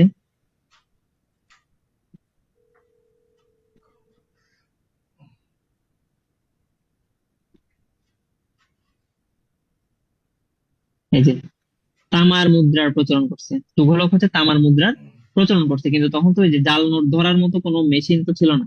তো যার কারণে এই এর ফলে ব্যাপক হারে মুদ্রা জাল হতে থাকে, ঠিক আছে? মানে যে যার মতো খালি নকশাটা কালেক্ট করে এরপর হচ্ছে যে তামার মুদ্রাটা কি করছে, নকল করে জাল মুদ্রা, তাহলে জাল টাকা বানানো শুরু করছে। তাহলে তামার মুদ্রার প্রচলন করেন কে? মোহাম্মদ বিন তুঘলক। এটা একটু ইম্পর্টেন্ট। এরপরে চলে আসে হচ্ছে মাহমুদ শাহ, ঠিক আছে? মাহমুদ শাহ তুঘলক বংশের শেষ সুলতান, তাহলে তুঘলক বংশের শেষ সুলতান ছিলেন মাহমুদ শাহ, ঠিক আছে? আচ্ছা, এরপর হচ্ছে খান জাহান আলী। হযরত উলুগ খান জাহান আলী ছিলেন বিশিষ্ট ধর্মপ্রচারক ও বাংলাদেশের বাগেরহাটের একজন স্থানীয় শাসক। তার অনন্য নামের রয়েছে উলুগ খান, খানি আজম। তাহলে খানি আজম বলা হয় কাকে? খানি আজম বলা হয় খান জাহান আলীকে, ঠিক আছে?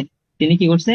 60 গম্বুজ মসজিদ, এটা আমরা ছোটবেলা থেকে পড়েছি, 60 গম্বুজ মসজিদ নির্মাণ করছে। কিন্তু এখানে মেইনলি পরীক্ষায় কি আসবে দেখেন, 60 গম্বুজ নাম হলে এখানে মোট গম্বুজের সংখ্যা হতো 81টা। আর মসজিদের ভিতরে পিলার আছে কয়টা? স্তম্ভ বা পিলার 60টা।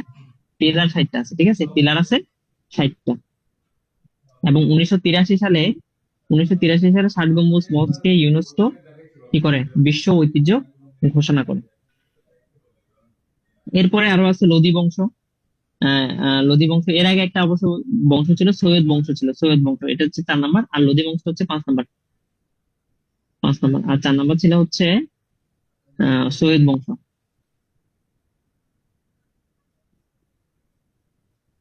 ওকে, তো লোদি বংশের মধ্যে কে ছিল? লোদি বংশের মধ্যে তো আমরা জানি ইব্রাহিম লোদি, ঠিক আছে? ইব্রাহিম লোদি ছিল। তাহলে পানিপথের প্রথম যুদ্ধে বাবরের কাছে দিল্লির লোদি বংশের সর্বশেষ সম্রাট ইব্রাহিম লোদি পরাজয়ের মাধ্যমে দিল্লির সালতানাতের পতন হয়। তাহলে দিল্লির সালতানাতের পতন হয় কখন? তাহলে সুলতানি আমল শেষ। সুলতানি আমল, দিল্লির সুলতানি আমল বা দিল্লির সালতানাত, আমরা যখন দিল্লি বলি তখন সালতানাত বলি, আর বাংলার ক্ষেত্রে বলি বাংলার সুলতানি আমল, ঠিক আছে? সুলতানি আমল। তাহলে এতক্ষণ পর্যন্ত আমরা বলছি দিল্লি সালতানাত, তাহলে দিল্লি সালতানাতের অবসান ঘটে কখন? বাবর যখন ইব্রাহিম লোদিকে 1526 সালে হারাই দেয়, তখন হচ্ছে আহ, লোদি বংশের শেষ, মানে দিল্লি সালতানাত শেষ। এরপরে শুরু হয় হচ্ছে মুঘল সাম্রাজ্য, ঠিক আছে? মুঘল সাম্রাজ্য শুরু হয়। তো মুঘল সাম্রাজ্যের মধ্যে দেখেন এখানে পানিপথের 3টা যুদ্ধের কথা বলা হয়েছে। একটা হচ্ছে পানিপথের প্রথম যুদ্ধ, দ্বিতীয় যুদ্ধ, তৃতীয় যুদ্ধ। প্রথম যুদ্ধ কার কার কার সাথে? বাবর এবং ইব্রাহিম লোদির সাথে। এখানে কি হয়েছে? বাবর দিল্লি অধিকার করেন। এরপর হচ্ছে দ্বিতীয় যুদ্ধ কার সাথে হয়েছে? দ্বিতীয় যুদ্ধ হচ্ছে আকবরের সেনাপতি বৈরাম খান এবং আফগান নেতা হিমু। তাহলে এই যে এদের মধ্যে হয়েছে হিমু পরাজিত এবং নিহত হন। হিমু পরাজিত এবং নিহত হন। তাহলে দেখেন এটা হচ্ছে এই যে এই আফগানদের যে পোর্শনটা, এটা হচ্ছে আবার বাংলার সাথে কানেক্টেড। আমরা যখন বাংলা পড়বো তখন ওইখানের সাথে কানেক্টেড পাবো। এরপর হচ্ছে তৃতীয় যুদ্ধ, শাহ আহমদ আবদালী মারাঠাদের সাথে যুদ্ধ ঘোষণা করছেন। মারাঠা শাসকের পেশোয়া পেশোয়া বলে, এবং আহমদ শাহ আবদালী মারাঠা দিগকে কি করছে? পরাজিত করছে 1761। এখানে মেনলি হচ্ছে সালগুলো অবশ্যই মনে রাখবে, 1556, 1761, 1526। পানিপথের 3টা যুদ্ধ শেষ। আচ্ছা, তো এরপরে এরপরে শুরু হয়েছে আমাদের মুঘল সাম্রাজ্য। তো মুঘল সাম্রাজ্যের মধ্যে এখানে অনেকগুলো সম্রাট আছে, তো সম্রাটগুলোর নাম মনে রাখার জন্য একটা ছন্দ আছে, ছন্দটা আপনারা একটু লিখে নিতে পারেন। বাবার হইল আবার জ্বর, সারিল ঔষধে। তাহলে বাবার দিয়ে হচ্ছে সম্রাট বাবর, হইল দিয়ে হচ্ছে হুমায়ুন, আবার দিয়ে হচ্ছে আকবর, জ্বর দিয়ে হচ্ছে জাহাঙ্গীর, সারেলো দিয়ে হচ্ছে শাহজাহান, এবং ঔষধি মানে হচ্ছে আওরঙ্গজেব, ঠিক আছে? এরপরে লাস্ট হচ্ছে সম্রাট দ্বিতীয় বাহাদুর শাহ, সর্বশেষ মুঘল সম্রাট। তাহলে এই হচ্ছে মোটামুটি মুঘল সম্রাটদের বংশের তালিকা। এটা আমরা এভাবে করে মুখস্থ করবো। আচ্ছা, এখন আসে হচ্ছে জহিরুদ্দিন বাবর।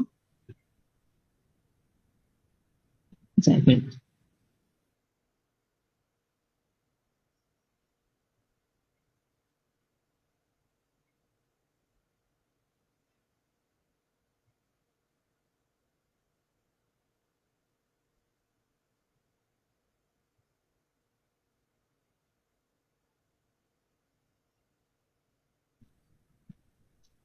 আচ্ছা, তাহলে জহিরুদ্দিন বাবর, এখানে খেয়াল করেন জহিরুদ্দিন বাবর উনি হচ্ছে বাবরি মসজিদ নির্মাণ করছেন।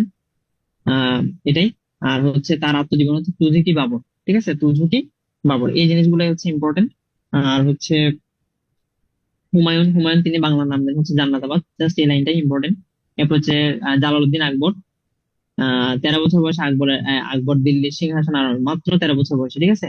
আচ্ছা, এরপরে দেখেন অবদান সমূহ, তিনি জিজিয়া কর রহিত করেন, জিজিয়া কর। ঠিক আছে, জিজিয়া কর রহিত করেন, জিজিয়া কর। আচ্ছা, এরপরে বাংলা সন প্রবর্তন করেন আকবর।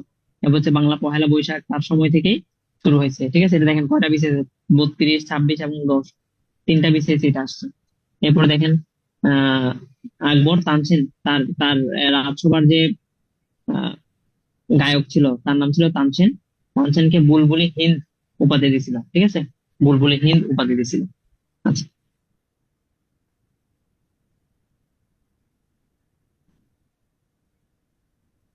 এরপরে জাহাঙ্গীর, ওনার আত্মজীবন হচ্ছে তুজুকি জাহাঙ্গীর। ঠিক আছে, তুজুকি জাহাঙ্গীর। আচ্ছা, তো এবং তার নাম অনুযায়ী এই যে বাংলার আগে ঢাকার পূর্ব নাম কি ছিল, জাহাঙ্গীরনগর। তার এই যে জাহাঙ্গীর থেকেই ঢাকার পূর্ব নাম কি ছিল, জাহাঙ্গীর নগর। ঠিক আছে, তাহলে জাহাঙ্গীরনগর ছিল ঢাকার পূর্ব নাম। আচ্ছা, এরপরে হচ্ছে শাহজাহান ওরফে হচ্ছে খুররাম। আহ খুররাম মমতাজ ছিলেন সম্রাট শাহজাহানের স্ত্রী। তিনি কি করছেন, যমুনা নদীর তীরে তাজমহল নির্মাণ করছেন, তাজমহল নির্মাণ করছেন। ওনাকে বলা হয় প্রিন্স অফ বিল্ডার্স। ওনাকে কি বলা হয়, প্রিন্স অফ বিল্ডার্স। সবকিছু নির্মাণ করছে, দেখেন লালবাগ, লালবাগ কেল্লা, তারপর হচ্ছে জামি মসজিদ, ঠিক আছে, দেওয়ানি খাঁ, সেগুলো সবগুলো উনি করছেন। আচ্ছা, এরপরে হচ্ছে জিজিয়া কর। আহ আচ্ছা, ওনার আরো কয়েকটা জিনিস আছে, দাঁড়ান এক মিনিট একটু বলি। এটা হচ্ছে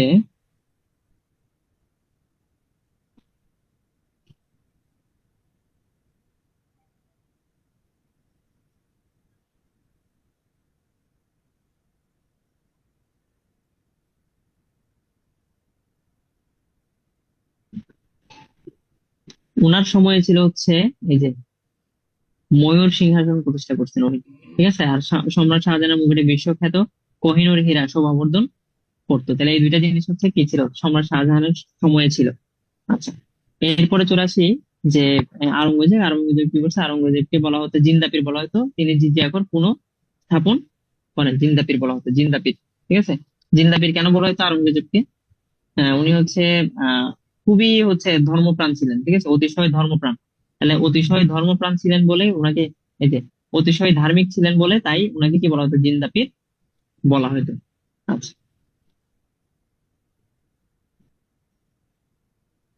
এরপরে আহ নাদির শাহ ভারত হতে মহামূল্যবান কোহিনূর হীরা এবং ময়ূর সিংহাসন এবং প্রচুর ধনরত্ন পারস্যে নিয়ে যান।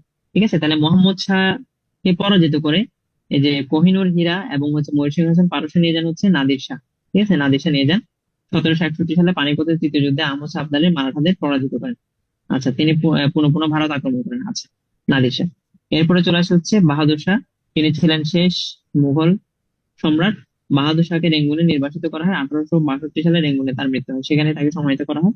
এবং আম, এই এই হচ্ছে মোটামুটি। আচ্ছা, এরপরে চলে আসি হচ্ছে আহ বাংলায় হচ্ছে মুঘল শাসন শেষ। সরি, ভারতে মুঘল শাসন শেষ। ভারতে মুঘল শাসন শেষের পরে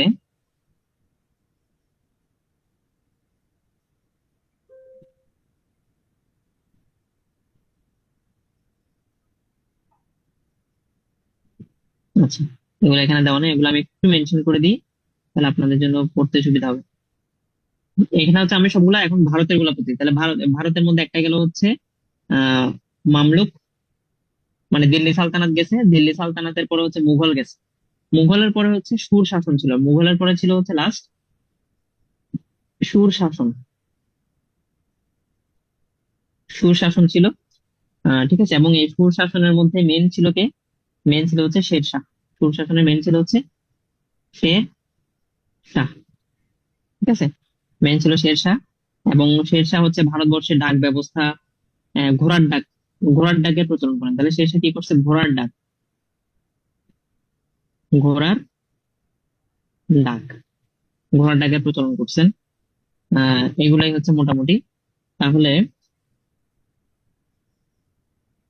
এই হচ্ছে, তাহলে এখান থেকে মেনলি মুঘল সম্রাটদের মধ্যে কে প্রথম আত্মজীবনী লিখেছেন? এটা 38তম বিসিএস কোশ্চেন আসছে, এটা আনসার ছিল হচ্ছে বাবর।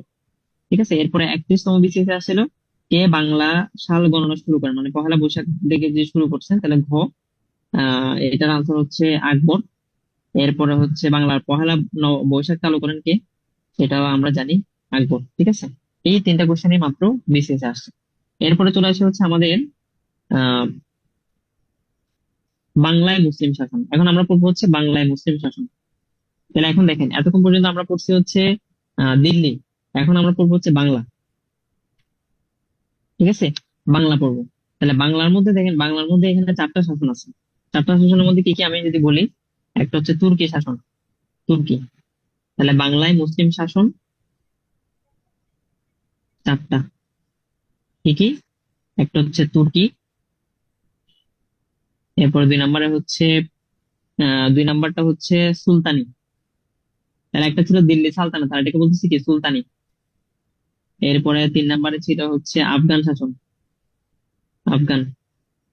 ঠিক আছে, এরপরে হচ্ছে বারো ভূঁইয়া, বারো ভূঁইয়া। তাহলে এগুলো ছিল বাংলায় মুসলিম শাসন। তাহলে বাংলায় প্রথমে এখানে দেখেন তুর্কি শাসন, তুর্কি শাসনের মধ্যে মেনলি, তুর্কি শাসনটা এখানে লেখা নাই, তুর্কি শাসনের মধ্যে মেনলি কে ছিল? তুর্কি শাসন। এটা যদি আমরা খেয়াল করি, তুর্কি শাসনের মধ্যে লাস্ট যে আমাদের তো সেন বংশ ছিল, তাহলে সেন বংশের কে, সেন বংশকে পরাজিত করছিল কি? সেন বংশের যে রাজা কে ছিল, যে আহ লক্ষণ সেন, লক্ষণ সেনকে পরাজিত করছিল হচ্ছে আপনার আহ ইখতিয়ার উদ্দিন মোহাম্মদ বখতিয়ার খিলজি। ঠিক আছে, তাহলে ইখতিয়ার উদ্দিন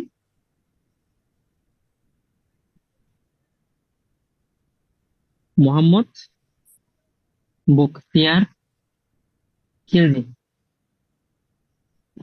তো ওনার মাধ্যমে হচ্ছে খিলজি তুর্কি শাসনটা হয়। তুর্কি শাসনের মেইন ছিল হচ্ছেন ইখতিয়ার উদ্দিন মোহাম্মদ বিন বখতিয়ার খিলজি। উনি হচ্ছে লক্ষণ সেনকে পরাজিত করছে। লক্ষণ সেন ছিল শেষ স্বাধীন রাজা, তাহলে স্বাধীনতা ওখানে শেষ। ঠিক আছে, আচ্ছা, খিলজি শাসন। আচ্ছা, খিলজি শাসন, এরপরে হচ্ছে খিলজি শাসনের পরে শুরু হয় হচ্ছে স্বাধীন সুলতানি শাসন। এই যে এখান থেকে আমাদের স্বাধীন সুলতানি শাসন। সুলতানি আমলে বাংলার রাজধানী ছিল সোনারগাঁও।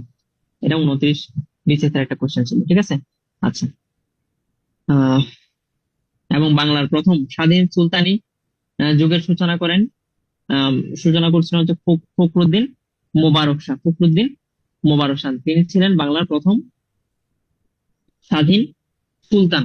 কিন্তু প্রকৃত স্বাধীনতা প্রতিষ্ঠা করেন হচ্ছে শামসুদ্দিন ইলিয়াস শাহ। প্রকৃত স্বাধীনতা, তাহলে প্রকৃত স্বাধীনতা যদি বলা হয়, প্রকৃত, প্রকৃত স্বাধীনতা, প্রকৃত স্বাধীনতা। আচ্ছা, এরপরে চলে আসি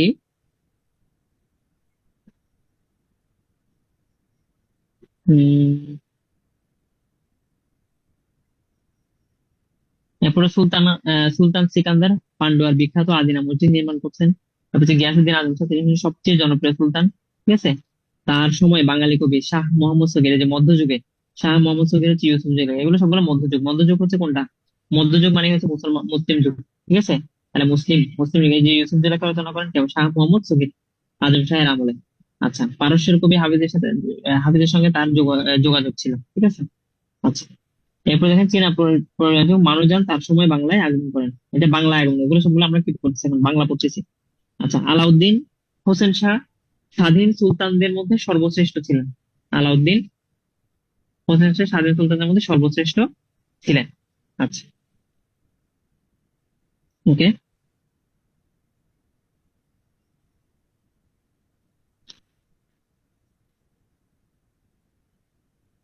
আহ এরপরে হচ্ছে আহ সু- আহ, এরপরে হচ্ছে মাঝখানে আফগানি শাসন আসছে। আফগানি শাসনের মধ্যে হচ্ছে যে সম্রাট হুমায়ুন শের শাহকে আক্রমণ করে হচ্ছে গৌড় পর্যন্ত আসেন। ঠিক আছে। আহ শেরশাহ হচ্ছে সুর মুঘল সম্রাট। ওই যে সুর শাসনের মধ্যে সুর শাসন বলছিলাম, সুর শাসনে যে আফগানরা হচ্ছে আক্রমণ করছিল। তা আফগানরা দিল্লিতে আক্রমণ করছে, আবার হচ্ছে এদিকে বাংলাতেও আক্রমণ করছে। বাংলাতে আক্রমণ করে মাঝখানে কিছুদিন দখল করে রাখছিল। ঠিক আছে, দখল করে রাখছে। এরপর হচ্ছে সম্রাট আকবর 1576 সালে রাজমহলের যুদ্ধে দাউদ কারানিকে পরাজিত করে আফগানদের হাত থেকে বাংলার ক্ষমতা কেড়ে নেন এবং বাংলায় মুঘল শাসন প্রতিষ্ঠা করেন। ঠিক আছে, বাংলায় এরপরে মুঘল শাসন প্রতিষ্ঠা করছে। তাহলে বাংলায় এতক্ষণ যে সুলতানাত গেছে, দিল্লি সুলতানাতের পরে এরপরে কে আসছে? এরপরে হচ্ছে আবার আকবর, সম্রাট আকবর মানে বাবর চলে গেছে, জাহাঙ্গীর চলে গেছে। এরপর আবার আকবর এসে এই বাংলা থেকে আফগানদের হাত থেকে বাংলাকে রক্ষা করছে, রক্ষা করে দেন বাংলাতে মুঘল শাসন শুরু করছে। ঠিক আছে, বাংলাতে মুঘল শাসন শুরু করছে। আচ্ছা, তো এর আগে আমরা একটু দেখে নিই যে এখানে বিভিন্ন পরিব্রাজক গুলো যে পড়ছিলাম বাংলায় বিভিন্ন, এগুলো কারা কোথায় আসছে? বাংলায় আসছে। তাহলে পরিব্রাজক গুলোর নাম দেখেন, পরিব্রাজক জাতীয়তা। তাহলে মেগাস্থিনিস গ্রিকে, পার্সিয়ান চীনা, হিউয়েন সাং চীনা, ইব্রাহিম মরক্কীয়, মাহুয়ান হচ্ছে চীনা। কোনটা কোথায় আসছে, কোন কোন বংশে আসছে দেখেন। প্রথম চন্দ্রগুপ্তের আমলে আসছিল। এটা প্রথম চন্দ্রগুপ্ত হবে না, এটা আমি কারেকশন করে দিচ্ছি, চন্দ্রগুপ্ত মৌর্যের আমলে আসছিল মেগাস্থিনিস। এরপর হচ্ছে দ্বিতীয় চন্দ্রগুপ্তের সময় আসছিল ফাহিয়ান। হর্ষবর্ধনের সময় আসছে হিউয়েন সাং। ঠিক আছে, তারপর হচ্ছে দিল্লি সুলতানের সময় আছে ইবনে বতুতা। ঠিক আছে। আচ্ছা, এরপর হচ্ছে গিয়াসুদ্দিন আজম শাহের আমলে আছে মামুন। এগুলো একটু মনে রাখতে হবে। এখন আসি মুঘল শাসন। বাংলায় যে মুঘল শাসন ছিল, এখানে ওদের নামে একটু লেখা আছে, এগুলো একটু পড়ে নেবেন, এগুলো তো বেশি করতে হবে না। বাংলায় মুঘল শাসনকে আবার দুই ভাগে ভাগ করা হয়েছে, সুবাদারি আর নবাবী। সুবাদারি এবং নবাবী। তাহলে বারো ভূঁইয়াদেরকে দমন করা হয় সুবাদারি শাসন আমলে। তাহলে সুবাদারি শাসন, তাহলে ওখানে দিল্লিতে যদি ভারতে বলি, তাহলে ভারতে হচ্ছে মুঘল শাসন, আর বাংলায় মুঘল শাসন হচ্ছে সুবাদারি এবং নবাবী। তাহলে প্রথম হচ্ছে সুবাদারি। সুবা হলে মুঘল সাম্রাজ্যের প্রদেশ, তাহলে মুঘল সাম্রাজ্যের প্রদেশকে বলা হয় সুবা। এবং বাংলার রাজধানী ঢাকায় গোড়াপতন, মানে প্রথম বাংলার রাজধানী হয় 1610 সালে। ঠিক আছে, 1610 সালে। এই পর্যন্ত ঢাকাকে বাংলা রাজধানী করা হয় 5বার। কত কত? 1610, 1660, 1905, 1947 এবং 1971। এটা পরীক্ষায় খুবই গুরুত্বপূর্ণ। আচ্ছা, সম্রাটের নাম অনুসারে নাম দেন হচ্ছে জাহাঙ্গীরনগর। তো এই যে তখন ওই যে দিল্লির সম্রাট ছিল কে? জাহাঙ্গীরনগর, সেই জন্য ঢাকার নাম দিচ্ছে কি? জাহাঙ্গীরনগর। বুঝতে পারছেন? যে বাংলায় বাংলায় মুঘল শাসনে সুবাদারি শাসন চলতেছে, আর ওইদিকে দিল্লিতে মুঘল শাসন চলতেছে। তো মুঘল শাসনের মুঘল আমলের সম্রাট কে ছিল? সম্রাট জাহাঙ্গীর। সেই সম্রাট জাহাঙ্গীরের নাম অনুসারে বাংলাতে যে সুবাদারি শাসন চলতেছিল, সেখানে বাংলার রাজধানীর নাম জাহাঙ্গীরনগর রাখা হয়েছিল। সেই জন্য জাহাঙ্গীরনগর রাখা হয়েছিল ঢাকাকে। তো এই কারণে ঢাকার পূর্ব নাম যদি পরীক্ষায় আসে, তাহলে আনসার কি হবে? জাহাঙ্গীরনগর হবে। ঠিক আছে। আচ্ছা, তো উনি কি করছে? ধোলাই খাল খনন খনন করছে। তো এখানে দেখেন, সম্রাট জাহাঙ্গীরের আমলে যে সুবাদারগণ ছিল, তার মধ্যে সম্রাট জাহাঙ্গীরের আমলে সুবাদার সুবাদার সুবাদার ছিলেন ইসলাম খান, প্রথম সুবাদার। প্রথম সুবাদার ছিলেন কি? ইসলাম খান। এই যে আমরা বললাম বাংলা বিহার উড়িষ্যা, এই যে বাংলা বিহার উড়িষ্যার অধিপতি ছিল সিরাজউদ্দৌলা। তাহলে এই বাংলা বিহার উড়িষ্যা, এই তিনটা অঞ্চলের যে শাসন আমল, এটাকে বলা হচ্ছে সুবাদারি। সুবাদারি শাসন, এখন সুবাদারি শাসন হচ্ছে। তাহলে সম্রাট জাহাঙ্গীর আমলে প্রথম সুবাদার ছিলেন কে? ইসলাম খান। ঠিক আছে, ইসলাম খান ছিলেন। আচ্ছা, তাহলে দেখেন, সম্রাট, এই যে সুবাদার ইসলাম খান, এই সুবাদার ইসলাম খান সম্রাট জাহাঙ্গীরের আমলের সুবাদার, প্রথম সুবাদার। তাহলে প্রথম সুবাদার যদি পরীক্ষা আসে, তাহলে আনসার হবে ইসলাম খান। আচ্ছা, এরপরে হচ্ছে বাংলা রাজধানী উনি ঢাকায় গোড়াপত্তন করছে, 5বার পর্যন্ত হয়েছে। এবং হচ্ছে তিনি ঢাকার নাম দিছে হচ্ছে কি? জাহাঙ্গীর নগর। এবং তিনি ধোলাই খাল খনন করছেন। তাহলে এতটুকু পর্যন্ত। এরপরে দেখেন, শাহজাহানের আমলে হচ্ছে দুইজন, একটা হচ্ছে খান জুইনি। খান জুইনি তিনি হুগলি থেকে পর্তুগিজদেরকে বিতাড়িত করেন। হুগলি থেকে পর্তুগিজদেরকে বিতাড়িত করেন খান জুইনি। এরপরে হচ্ছে আরেকজন সুবাদার হচ্ছে শাহ সুজা। তিনি ইংরেজদের বিনা সুদ বিনা, এখানে শুদ্ধে লিখছে, এখানে বিনা শুল্কে হবে, হ্যাঁ, বিনা শুল্কে ব্যবসা করার জন্য অনুমতি দেন। এবং তিনি বড় কাটোরা, এই যে আমাদের পুরান ঢাকায় আছে না বড় কাটোরা, বড় কাটোরা স্থাপন করছেন। বড় কাটোরা স্থাপন করছেন। আচ্ছা, এরপরে দেখেন, সম্রাট আওরঙ্গজেবের আমলে কে ছিল? মীর জুমলা। ঢাকা গেট স্থাপন করেন। এটা পরীক্ষায় সব সময় আসে, ঢাকা গেট।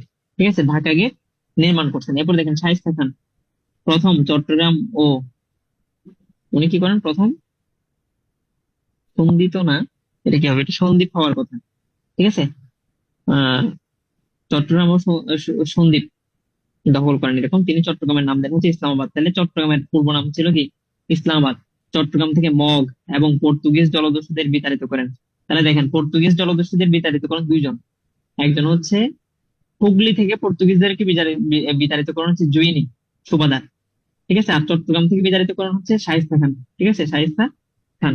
আচ্ছা, লালবাগ কেল্লা শায়েস্তা খানের কন্যা পরিবিবির মাঝার আছে, আমরা যারা লালবাগ কেল্লায় গেছি আমরা জানি। এবং এখানে মুঘলদের স্মরণ বলা হয়, বাংলায় মুঘলদের স্মরণ তার সময় সময় শায়েস্তা খান। আমরা সবসময় উদাহরণ দিই যে শায়েস্তা খান আমলে এরকম ছিল, 1 টাকায় কত কেজি জানি চাল পাওয়া যেত। ঠিক আছে, সবকিছু কম দামে ছিল সবকিছু। আচ্ছা, এরপরে দেখেন উনি কি ছোট কাটোরা, তাহলে বড় কাটোরা নির্মাণ করছে কি আর ছোট কাটোরা নির্মাণ করছে কি? এভাবে দেখেন, বড় কাটোরা কে নির্মাণ করছে? বড় কাটোরা নির্মাণ করছে শাহ সুজা। আর ছোট কাটোরা নির্মাণ করছে হচ্ছে শায়েস্তা খান। ঠিক আছে, শায়েস্তা খান। লালবাগ কেল্লা স্থাপন করছেন। তারপর হচ্ছে চক মসজিদে স্থাপন করছেন। সাত সাত গম্বুজ মসজিদ, আমরা ওই যে মোহাম্মদপুর বাস স্ট্যান্ড আছে না, মোহাম্মদপুর বাস স্ট্যান্ডের ওখানে দেখবেন 7 গম্বুজ মসজিদ। এই 7 গম্বুজ মসজিদ, একটা হচ্ছে ষাট ষাট গম্বুজ হচ্ছে খান জাহান আলী, আর 7 গম্বুজ হচ্ছে শায়েস্তা খান। ঠিক আছে। আচ্ছা, এটা গেল। এরপরে দেখেন, এই যে শায়েস্তা খান পর্যন্ত সুবাদারি শাসন, এরপর হচ্ছে নবাবী শাসন। এই যে নবাবী শাসন চলে আসছে, তাহলে এগুলো সবগুলো কি মুঘল শাসনের মধ্যে। তাহলে মুঘল, দিল্লিতে ছিল মুঘল সম্রাট, আর বাংলায় হচ্ছে মুঘলদেরকে কি বলা হতো? নবাব এবং সুবাদার বলা হতো। তাহলে দেখেন, মুর্শিদ কুলি খান তিনি বাংলার প্রথম স্বাধীন নবাব ছিলেন। তিনি রাজধানী মুর্শিদাবাদে স্থাপন করেন। তাহলে এখন বাংলার রাজধানী কোথায় চলে গেল? মুর্শিদাবাদে চলে গেছে। এতদিন ঢাকায় ছিল, বা ঢাকায় ছিল, নাম কি ছিল? জাহাঙ্গীরনগর। এখন চলে গেছে কোথায়? এখন চলে গেছে হচ্ছে মুর্শিদাবাদে। ঠিক আছে, এখন চলে গেছে মুর্শিদাবাদে। এখন চলে আসি এরপরের ইয়াটা। এরপরে আলীবর্দী খান। আহ আলীবর্দী খান, এরপরে লাস্ট হচ্ছে কি? সিরাজউদ্দৌলা। প্রকৃত নাম হচ্ছে মির্জা মোহাম্মদ আলী। খুবই গুরুত্বপূর্ণ একটা লাইন। তিনি ছিলেন বাংলার শেষ স্বাধীন নবাব। বাংলার কিন্তু শেষ নবাব আরো ছিল, কিন্তু উনি ছিলেন শেষ স্বাধীন নবাব। ফোর্ট উইলিয়াম দুর্গ দখল করেন। 1756 সালে তিনি কলকাতার ফোর্ট উইলিয়াম দুর্গ দখল করেন। এখানে অন্ধকূপ হত্যা নামে একটা কথা লিখছে। অন্ধকূপ, ওরা হচ্ছে সিরাজউদ্দৌলাকে মানে ফাঁসানোর জন্য একটা আহ মিথ্যা মিথ্যা অপবাদ দিচ্ছে আর কি। ঠিক আছে, মিথ্যা অপবাদ কি করছে যে বলছে যে সিরাজউদ্দৌলা হচ্ছে 146 জন ইংরেজকে বন্দি করে একটা ছোট কুঠিরের মধ্যে আটকে রাখেন, এবং এর মধ্যে 123 জনকে শ্বাসরুদ্ধ করে মেরে ফেলেন। ঠিক আছে, তার মধ্যে 123 জন শ্বাসরুদ্ধ হয়ে মারা যায়। এটা একটা আহ মিথ ছড়াই দিছিল, সারা বাংলার মধ্যে একটা মিথ ছড়াই দিছিল ইংরেজরা। ঠিক আছে। আচ্ছা, ওকে। তো এরপরে হচ্ছে 1757 সালে, আমরা জানি 1757 সালের 23 জুন, 23 জুন কোথায়, কোন নদীর তীরে হবে এটা? ভাগীরথী। ঠিক আছে, ভাগীরথী নদীর তীরে পলাশীর যুদ্ধ। ভাগীরথী নদীর তীরে পলাশীর যুদ্ধ হয়। তাহলে পলাশীর যুদ্ধ হয় 1757 সালে 23 জুন। এরপরে হচ্ছে এখানে তো মীর মদন মারা যায়। এখানে হচ্ছে মীর মদন, ও মীর মদন হচ্ছে নবাবের পক্ষে ছিল, এবং মীর মদন হচ্ছে কি মারা যায়, যুদ্ধে নিহত হন, মারা যায়। আচ্ছা, আর মীর জাফরি কে করছিল? মীর জাফর, এই যে মীর জাফরি করছে, মীর জাফরি, এখান থেকে তো মীর জাফর শব্দটা আসছে। ঠিক আছে। আচ্ছা, মীর জাফর হচ্ছে বিশ্বাসঘাতকতা করছে। আচ্ছা, এর কারণেই হচ্ছে আসলে মানে সিরাজউদ্দৌলা হেরে গেছে, নাহলে কিন্তু নিশ্চিত বিজয় হতো। আচ্ছা, এরপরে দেখেন, তো 1757 চলে গেল। এরপরে হচ্ছে নামে মাত্র মীর কাসিমকে হচ্ছে ওরা নবাব বানাইছে, ও তো স্বাধীন না, তাহলে পরাধীন নবাব হচ্ছে কে? মীর কাসিম। এরপরে দেখেন মীর কাসিম, তারপরে হচ্ছে সুজাউদ্দৌলা, এরপর হচ্ছে দিল্লি। আমরা তো এখন বাংলার কথা বললাম, তাহলে বাংলাতে 2 জন নবাব, মীর কাসিম এবং সুজাউদ্দৌলা, এবং দিল্লির তৎকালীন মুঘল সম্রাট দ্বিতীয় শাহ আলম একসঙ্গে কি করছে? ইংরেজদের বিরুদ্ধে একটা যুদ্ধ ঘোষণা করছে। সেই যুদ্ধের নাম হচ্ছে বক্সারের যুদ্ধ। ঠিক আছে, সেটার নাম হচ্ছে বক্সারের যুদ্ধ। দিল্লি সালতানাত উম, আসার আসার সময় যে যুদ্ধ হয়েছিল মোহাম্মদ ঘুরি এবং পৃথ্বীরাজ চৌহানের মধ্যে, সেটা হচ্ছে ছিল কি? তারাইনের যুদ্ধ। ঠিক আছে। এরপরে এখন পাচ্ছি হচ্ছে কি, মানে ওই যে পরাধীন হয়ে যাওয়ার পরে, বাংলা যখন পরাধীন হয়ে গেছে, ইংরেজদের হাতে চলে গেছে, তখন এই 3টা রাজা, মীর কাসিম, তারপর হচ্ছে সুজাউদ্দৌলা, এবং হচ্ছে মুঘল সম্রাট, যিনি মুঘল সম্রাট হচ্ছে শাহ আলম, দ্বিতীয় শাহ আলম, এটা সবাই মিলে ইংরেজদের বিরুদ্ধে যে যুদ্ধ করছে সেটার নাম হচ্ছে বক্সারের যুদ্ধ। এটা হয়েছিল কত সালে? যে 1764 সালে। ঠিক আছে। আর 1765 সালে British east India company Bangla, Bihar এবং উড়িষ্যার দেওয়ানি লাভ করেন। তখন আর কোনো লাভ নেই, ওরা যুদ্ধে হেরে গেছে। এরপরে শুরু হয় হচ্ছে বাংলার ব্রিটিশ শাসন।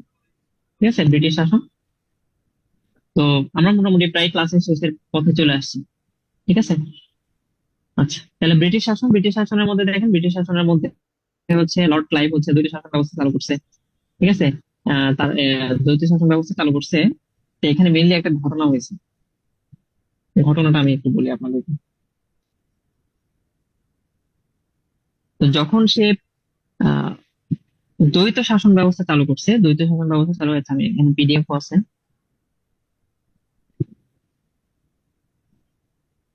আচ্ছা, এখানে দেখেন কোন আহ বাংলায় যে আগমন করছে ওরা, বাংলায় উপমহাদেশে ইউরোপীয় যে বণিকরা, প্রথমে কারা আছে, পর্তুগিজ, এরপর ইংরেজ, এরপর নেদারল্যান্ড, এরপর হচ্ছে ডেনমার্ক, এরপর ফ্রান্স, আমি ওইগুলো লিখে রাখছি দেখেন সুন্দর করে। যেমন পর্তুগিজরা ফিরিঙ্গি নামে পরিচিত, ইংরেজরা ইস্ট ইন্ডিয়া কোম্পানি, নেদারল্যান্ডরা ডাচ, ডেনমার্কের দিনেমান, আর ফ্রান্সরা ফরাসি নামে পরিচিত ছিল। বাংলায় প্রথম কুঠি স্থাপন করছে কারা কারা, কত সালে, কোন কোন জায়গায়, সেগুলো এখানে লেখা আছে। ঠিক আছে, বাংলায় কখন আগমন করছে, কখন বাংলা ত্যাগ করছে, এগুলো সব করে লেখা আছে। এখন দেখেন, তাহলে আহ, এটা না দ্বৈত শাসন। তাহলে দ্বৈত শাসন 1965 সালে লর্ড ক্লাইভ দেওয়ানি সনদপ্রাপ্ত হন এবং বাংলার গভর্নর নিযুক্ত হন। তাহলে বাংলার গভর্নর নিযুক্ত হন। ঠিক আছে, তাহলে বাংলার গভর্নর, তাহলে প্রথম ব্রিটিশ গভর্নর, যদি পরীক্ষা আসছে যে প্রথম ব্রিটিশ গভর্নর কে, প্রথম ব্রিটিশ গভর্নর হচ্ছে লর্ড ক্লাইভ। ঠিক আছে, লর্ড ক্লাইভ হচ্ছে প্রথম ব্রিটিশ গভর্নর। আচ্ছা, এরপরে দেখেন হচ্ছে রাজস্ব আদায় এবং দেশ রক্ষার ভার কোম্পানির হাতে চলে গেছে। আহ কোম্পানির হাতে চলে গেছে এবং শাসন বিভাগের হার নবাবদের হাতে। তাহলে এখন যে নবাব গুলা ছিল ওরা তো পুতুল, এরা হচ্ছে ইস্ট ইন্ডিয়া কোম্পানির পুতুল। তো ওরা কি করছে দেখেন, দ্বৈত শাসন মানে দুইজন দুইটা শাসন সামলাবে। তো দ্বৈত শাসনের দায়িত্বভার দিচ্ছে দেখেন কাকে, এখানে মানে রাজস্ব আদায় মানে টাকা পয়সা গুলো সবগুলা কোম্পানি নিছে, টাকা পয়সা এবং দেশ রক্ষার ভার, দেশ রক্ষা মানে মানে বাইরের অঞ্চল থেকে যাতে কেউ ঢুকতে না পারে। আর শাসন বিভাগ মানে অন্তর্ভুক্ত যেই মানে হাবিজাবি জিনিসগুলো, শাসন করতেছে নবাবদেরকে। তো এর ফলে কি হয়েছে, ওরা প্রচুর পরিমাণে রাজস্ব নিতে থাকলো, মানে ওদের কাছ থেকে যারা হচ্ছে প্রজা আছে। তো রাজস্ব তো মনে করেন ওরা যা যা উৎপাদন করতো মোটামুটি রাজস্ব হিসেবে সবই নিয়ে যেত। আমরা তো বিভিন্ন সিনেমাতে দেখছি যে ওরা ধান টান করে বস্তা করে রাখছে, বস্তাগুলো এসে ইংরেজরা নিয়ে যাচ্ছে, এটা আমরা দেখতে দেখতে মোটামুটি অভ্যস্ত হয়েছি।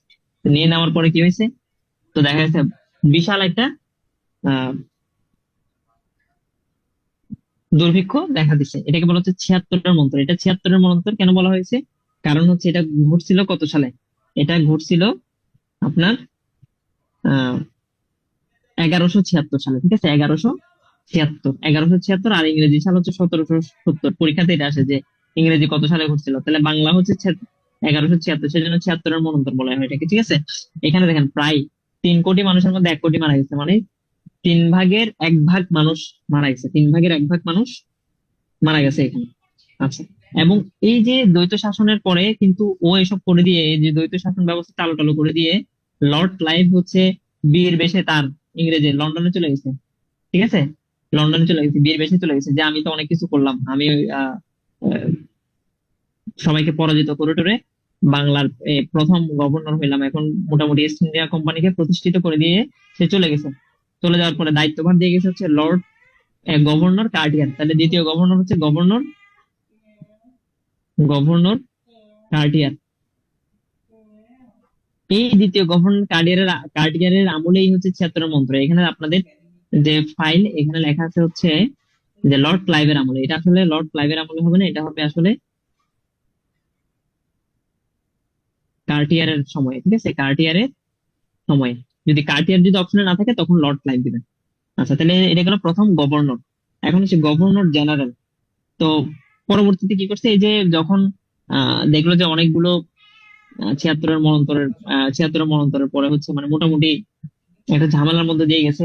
এটাতে ব্রিটিশ সরকার খুবই মনক্ষুণ্ণ হয়েছে। হওয়ার পরে কি করছে, ওরা একটা আইন প্রণয়ন করছে। আইন প্রণয়ন করে কি করছে, কোম্পানির গভর্নরের নাম আমরা যেমন এখন ওই যে নামে মাত্র চেঞ্জ করে দিই সবকিছু, ঠিক আছে, নামে মাত্র খালি পদটা চেঞ্জ করি, কিন্তু ওই যে লাউ সেই পদই থাকে। তাহলে ওরা কি করলো, গভর্নরকে চেঞ্জ করে বানাই দিল গভর্নর জেনারেল।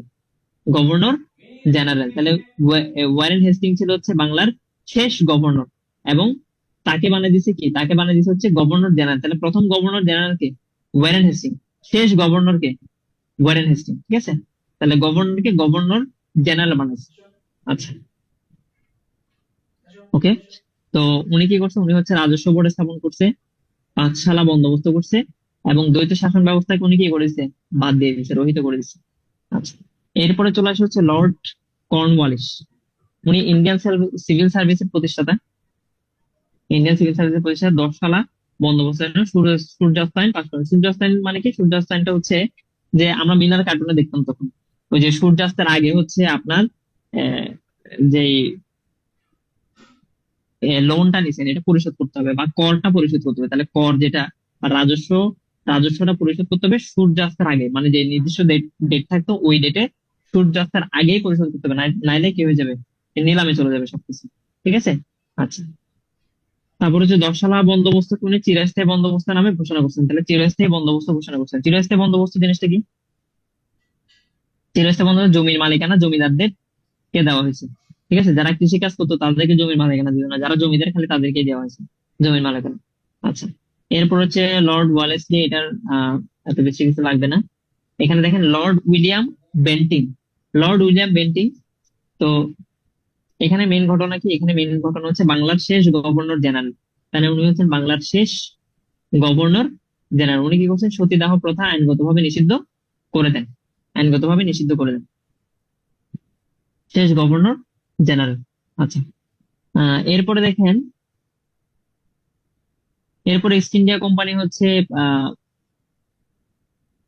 অবসান ঘটে 1857 সালে। এরপর 18 সালে 2 আগস্ট গভর্নর জেনারেলকে কি করে দেয়? ইস্ট ইন্ডিয়া কোম্পানির থেকে ব্রিটিশ সরকার এখন কি নিয়ে নিছে? ইস্ট ইন্ডিয়া কোম্পানিকে তুলে নিছে। এখান থেকে তুলে নিয়ে কি করছে ব্রিটিশ সরকার? এটা কি হচ্ছে, ব্রিটিশ রাজাদের শাসনের অধীনে চলে গেছে। ব্রিটিশ সরকার একটা, ব্রিটিশ রাজা একটা। রাজাদের অধীনে যখন চলে গেছে, তখন ওই গভর্নর জেনারেলের উপাধিটা হয়ে গেছে ভাইসরয়। ঠিক আছে, ভাইসরয়, ভাইসরয় হয়ে গেছে। তো এখন কেন ইস্ট ইন্ডিয়া কোম্পানি চলে গেছে? ইস্ট ইন্ডিয়া কোম্পানি চলে যাওয়ার পিছনে মেইন কারণ কি ছিল? ইস্ট ইন্ডিয়া কোম্পানি যে এই যে অনেক বেশি লুটপাট করতেছিল, ঠিক আছে, সবকিছু দখল করে নিচ্ছিল, এটা থেকে হচ্ছে ইস্ট ইন্ডিয়া কোম্পানিকে অনেক বেশি দুর্নাম হয়েছে। এরপর হচ্ছে ওনাকে এখান থেকে সরাই নিয়েছে, সরাই নিয়ে হচ্ছে ব্রিটিশ রাজাদের আন্ডারে দিয়ে দেওয়া হয়েছে, ব্রিটিশ রাজাদের আন্ডারে দিয়ে দেওয়া হয়েছে। এরপরে হচ্ছে এটাকে বলা হচ্ছে ভাইসরয়। এখন দেখেন, যে ভাইসরয়ের মধ্যে খেয়াল করেন, লর্ড ক্যানিং সর্বশেষ গভর্নর জেনারেল। ঠিক আছে, সর্বশেষ গভর্নর জেনারেল সেটা হচ্ছে লর্ড ক্যানিং। তিনি ক্যানিং কি দিয়ে হবে? কাগজের মুদ্রা এবং পুলিশি ব্যবস্থা, এই দুইটা চালু করছে। আচ্ছা, এরপর হচ্ছে লর্ড মেয়র প্রথম আদমশুমারি চালু করছেন কে? লর্ড মেয়র পরীক্ষাতে আসবে। লর্ড লিটন অস্ত্র আইন পাস করেন। এরপর হচ্ছে লর্ড রিপন সংবাদপত্রের স্বাধীনতা সর্বপ্রথম প্রতিষ্ঠিত করেন। ঠিক আছে।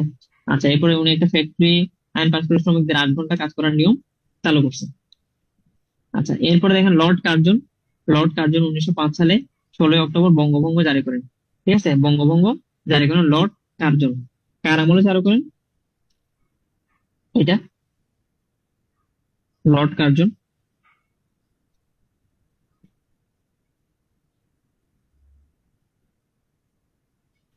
তখন রাজা কে ছিলেন? তখন ব্রিটিশ রাজা কে ছিলেন? পঞ্চম জর্জ। ঠিক আছে, তখন ব্রিটিশ রাজা ছিলেন পঞ্চম, সরি প্রথম, তখন ব্রিটিশ রাজা ছিলেন হচ্ছে সপ্তম এডওয়ার্ড। এডওয়ার্ড। ঠিক আছে। এরপর হচ্ছে লর্ড হার্ডিঞ্জ যে এটাকে বঙ্গভঙ্গ রদ করে দেন, এবং সেই সময় রাজা ছিলেন কে? পঞ্চম জর্জ।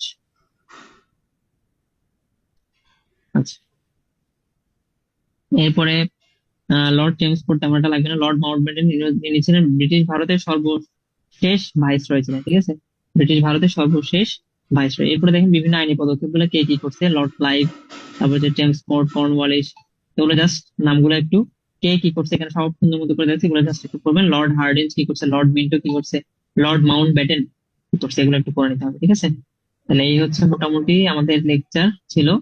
এরপরে দ্বৈত শাসন পড়ছি। ইংরেজ শাসকদের মধ্যে দেখেন এই যে শাসনগুলোকে আমি দেখেন, গভর্নর, গভর্নর জেনারেল এবং ভাইসরয়। 1765 থেকে 1774 হচ্ছে গভর্নর, 1774 থেকে 1898 পর্যন্ত গভর্নর জেনারেল। এরপরে ইস্ট ইন্ডিয়া কোম্পানিতে 1857 সালে চলে গেছে। এরপরে গভর্নর জেনারেলকে কি করে দিয়েছে 1857 সাল থেকে 1947 পর্যন্ত ভাইসরয়। আমাদের ক্লাস ছিল 1947 পর্যন্ত, 1947 সাল পর্যন্ত আমরা পড়ে ফেলছি। ঠিক আছে, এই ছিল আমাদের আজকের ক্লাস। কারো কি কিছু জানার আছে? জানার থাকলে কোশ্চেন করতে পারেন, নাহলে ক্লাস শেষ করে দিচ্ছি।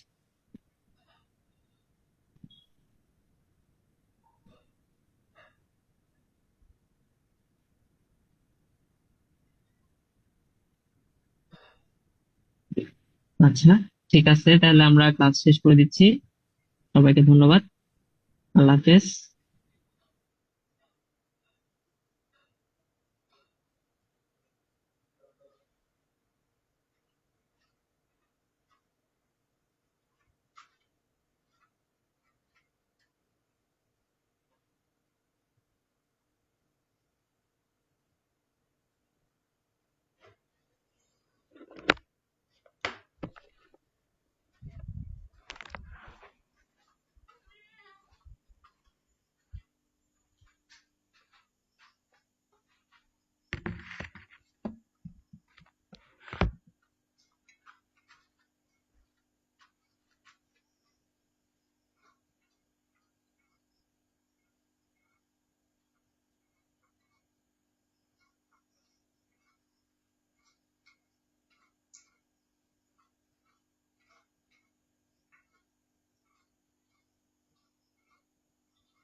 আসসালামু আলাইকুম ভাই, ভাই ক্লাস কি শেষ?